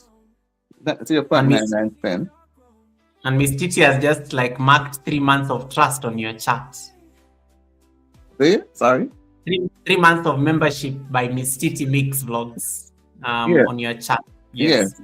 Yes. So I'm saying that, you know, when I look and see some people have so many 10, 12, and then I say, well, you know, somebody, I don't really have to even have food. So I said, what am I going to do to get people to, I have to go strategize something. I don't know if I have to change them to 25 cents or something to get, and maybe it's going to be so cheap that they're not going to be interested. But I say I have to think something, some way, somehow, going forward to have persons more, improving in the membership status there. And at the same time, yeah. Carry on. Sorry. yeah, at the same time, I'm hoping that the monetization will be more interesting. That they will, well, the ads, the ads. It's I kind of understand with the ads thing, because you're watching something and then the ads come in and you have a choice to skip, and at the end of the day, you don't have anything much. So you may work 3-4 months and just get one little bit of money. Can't even buy one something, You just keep doing it because of a love then. And then others on the outside are saying that, oh, yeah, with you white team and you're getting a lot of money, and they don't know some of the things. Just like, why didn't know?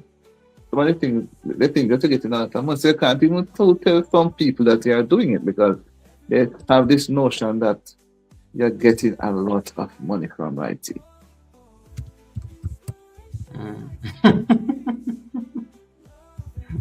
Okay, just laughing at that perception. One of the things I know when it comes to the membership thing, and I like how you say you're going to probably do more research and just see how that's going to like go. Because I always know that when it's cheap, then you can get more people, and then it becomes an incentive for more people to jump on board the membership. But YouTube is also aggressively pushing this membership thing when people can, I know, work on the super chats, and it can even be more. But YouTube is really pushing hard on the membership because I think they also need to get revenue, I think, from it. So it's a catch-22 situation. Like for me, I think I've gotten to a point I don't aggressively push for them, but I know they're also changing even the charges. And the thing is that you are based in the United States, so you are going to always have a minimum that you can never even go below. So those are some of the dynamics you can consider even as you're waiting for anti-D sales to be monetized. But I'm sure it's going to work. All right. Let me see. Guys, if you have any question you want to ask Auntie, please feel free to ask before I ask her my rapid fire questions before we release her. It's almost been 3 hours. Desert Living says YouTube takes so much money from creators. And I know. This is a whole conversation right there we can have. This is a whole conversation right here. And you guys are saying hi to Crossdale. And Auntie had asked you one question, guys. What is it that keeps bringing you over onto YouTube? I like what she said earlier. For her, she said YouTube feels like therapy for her, and that is why she keeps coming back. And she had asked you people, what is that one thing that works for you that makes you show up on this particular platform every single time, even on the days you don't want to show up? So I think I like that kind of a question, and it's something that I think can be a reflection to ask ourselves even as you get into the new week. And happy Mother's Day once again to everyone. Auntie, I'm going to go to my last questions, and my last, which are normally the rapid fire questions, and then we'll be able to give you an opportunity to do your big speech and thanks, and then we'll be able to read. yeah. So what is that one thing that makes you show up every day on YouTube? I think that is a very profound question that you need to reflect on. You can drop a few answers here on the chat.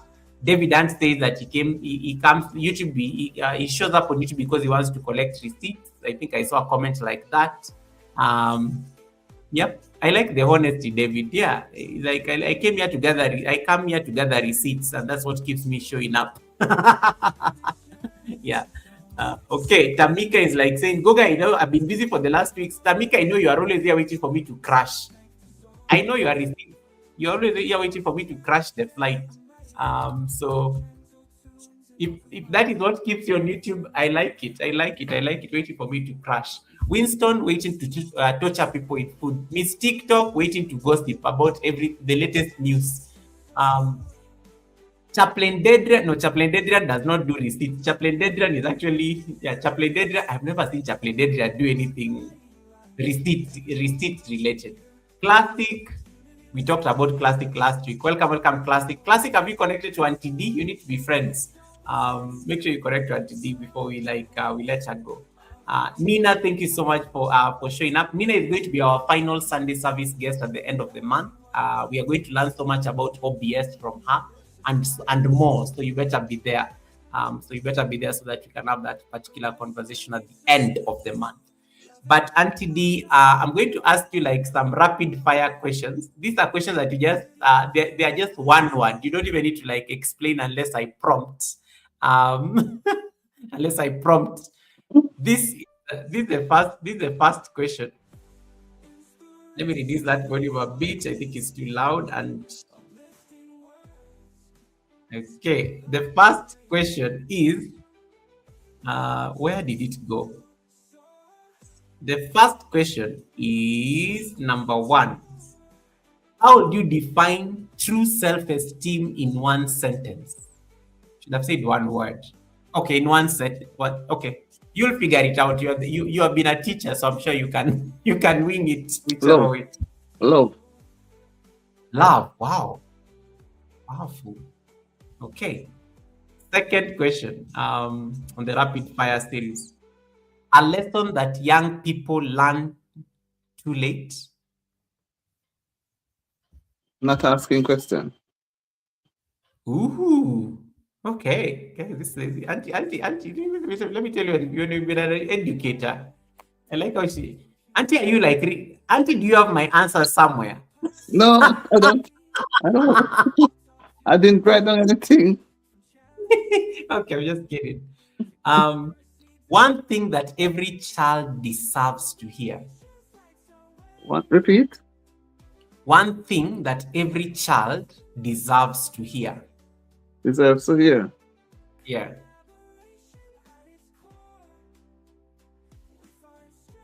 Be patient.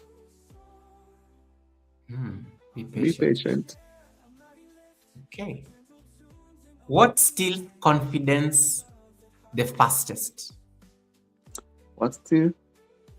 Dishonesty. What dishonesty? Ooh. Okay. What restores? So the other one was stealing. What restores confidence the fastest? What? Restore. Restores. Yeah, confidence the fastest. This I would say trust. trust. I like that, and I also like trust because I like the fact you said trust because you mentioned it at the beginning of the stream, and also yeah, you said we need to create enough space for the young people to trust us enough to ask those questions. I think I like that. Yes. Yeah. There's a popular word that people like using in the community, and this is in the world, not just YouTube. Becoming. The word becoming. What does becoming mean to you, Auntie, today? Becoming. Not yet arrived. Say that again. Not yet ready or not yet arrived. Still Oh. traveling. Still trying to reach a goal. You're still working. Pushing. Pushing. Pushing. That is it. That is Pushing. it. That is Pushing. it. That is. I like that. I like that. I like that. Pushing. All right.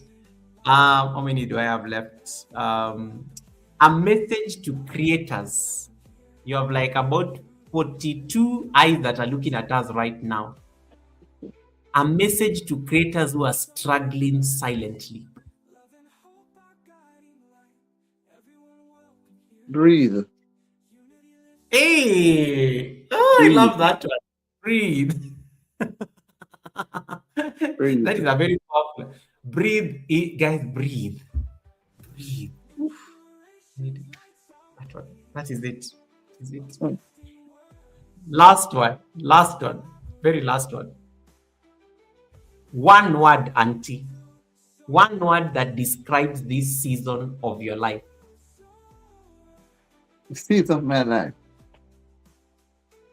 Season. One word. Season. I am not talking to you. There's a beautiful lady called Season on the chat. Now she'll start thinking I've called her name. Season, not you. Yeah, this question is for auntie. Okay, the season. One Okay. word that I just describes want to this, give one word. yes, of your life. Ultimate. Say that again. Ultimate. Highest. Wow. Okay. Okay. Okay, Auntie. That was my final question on the rapid fire questions. Now we are going to like give you time to just sign out and wrap up the conversation for us so that we can release you. We're already at the 3 hour mark, and I think I've exceeded the time with like 1 hour, and then we can be able to like release you. So, guys, if you have not yet connected to Auntie once again, the link is up there on the chat before we release her. It's Auntie D TV. She also has another channel called Auntie D Says. That is a second channel that she's growing. It's almost becoming, she's working on the watch hours for that one. But this is her main house. This is the Auntie D TV we've been speaking to for the last 3 hours.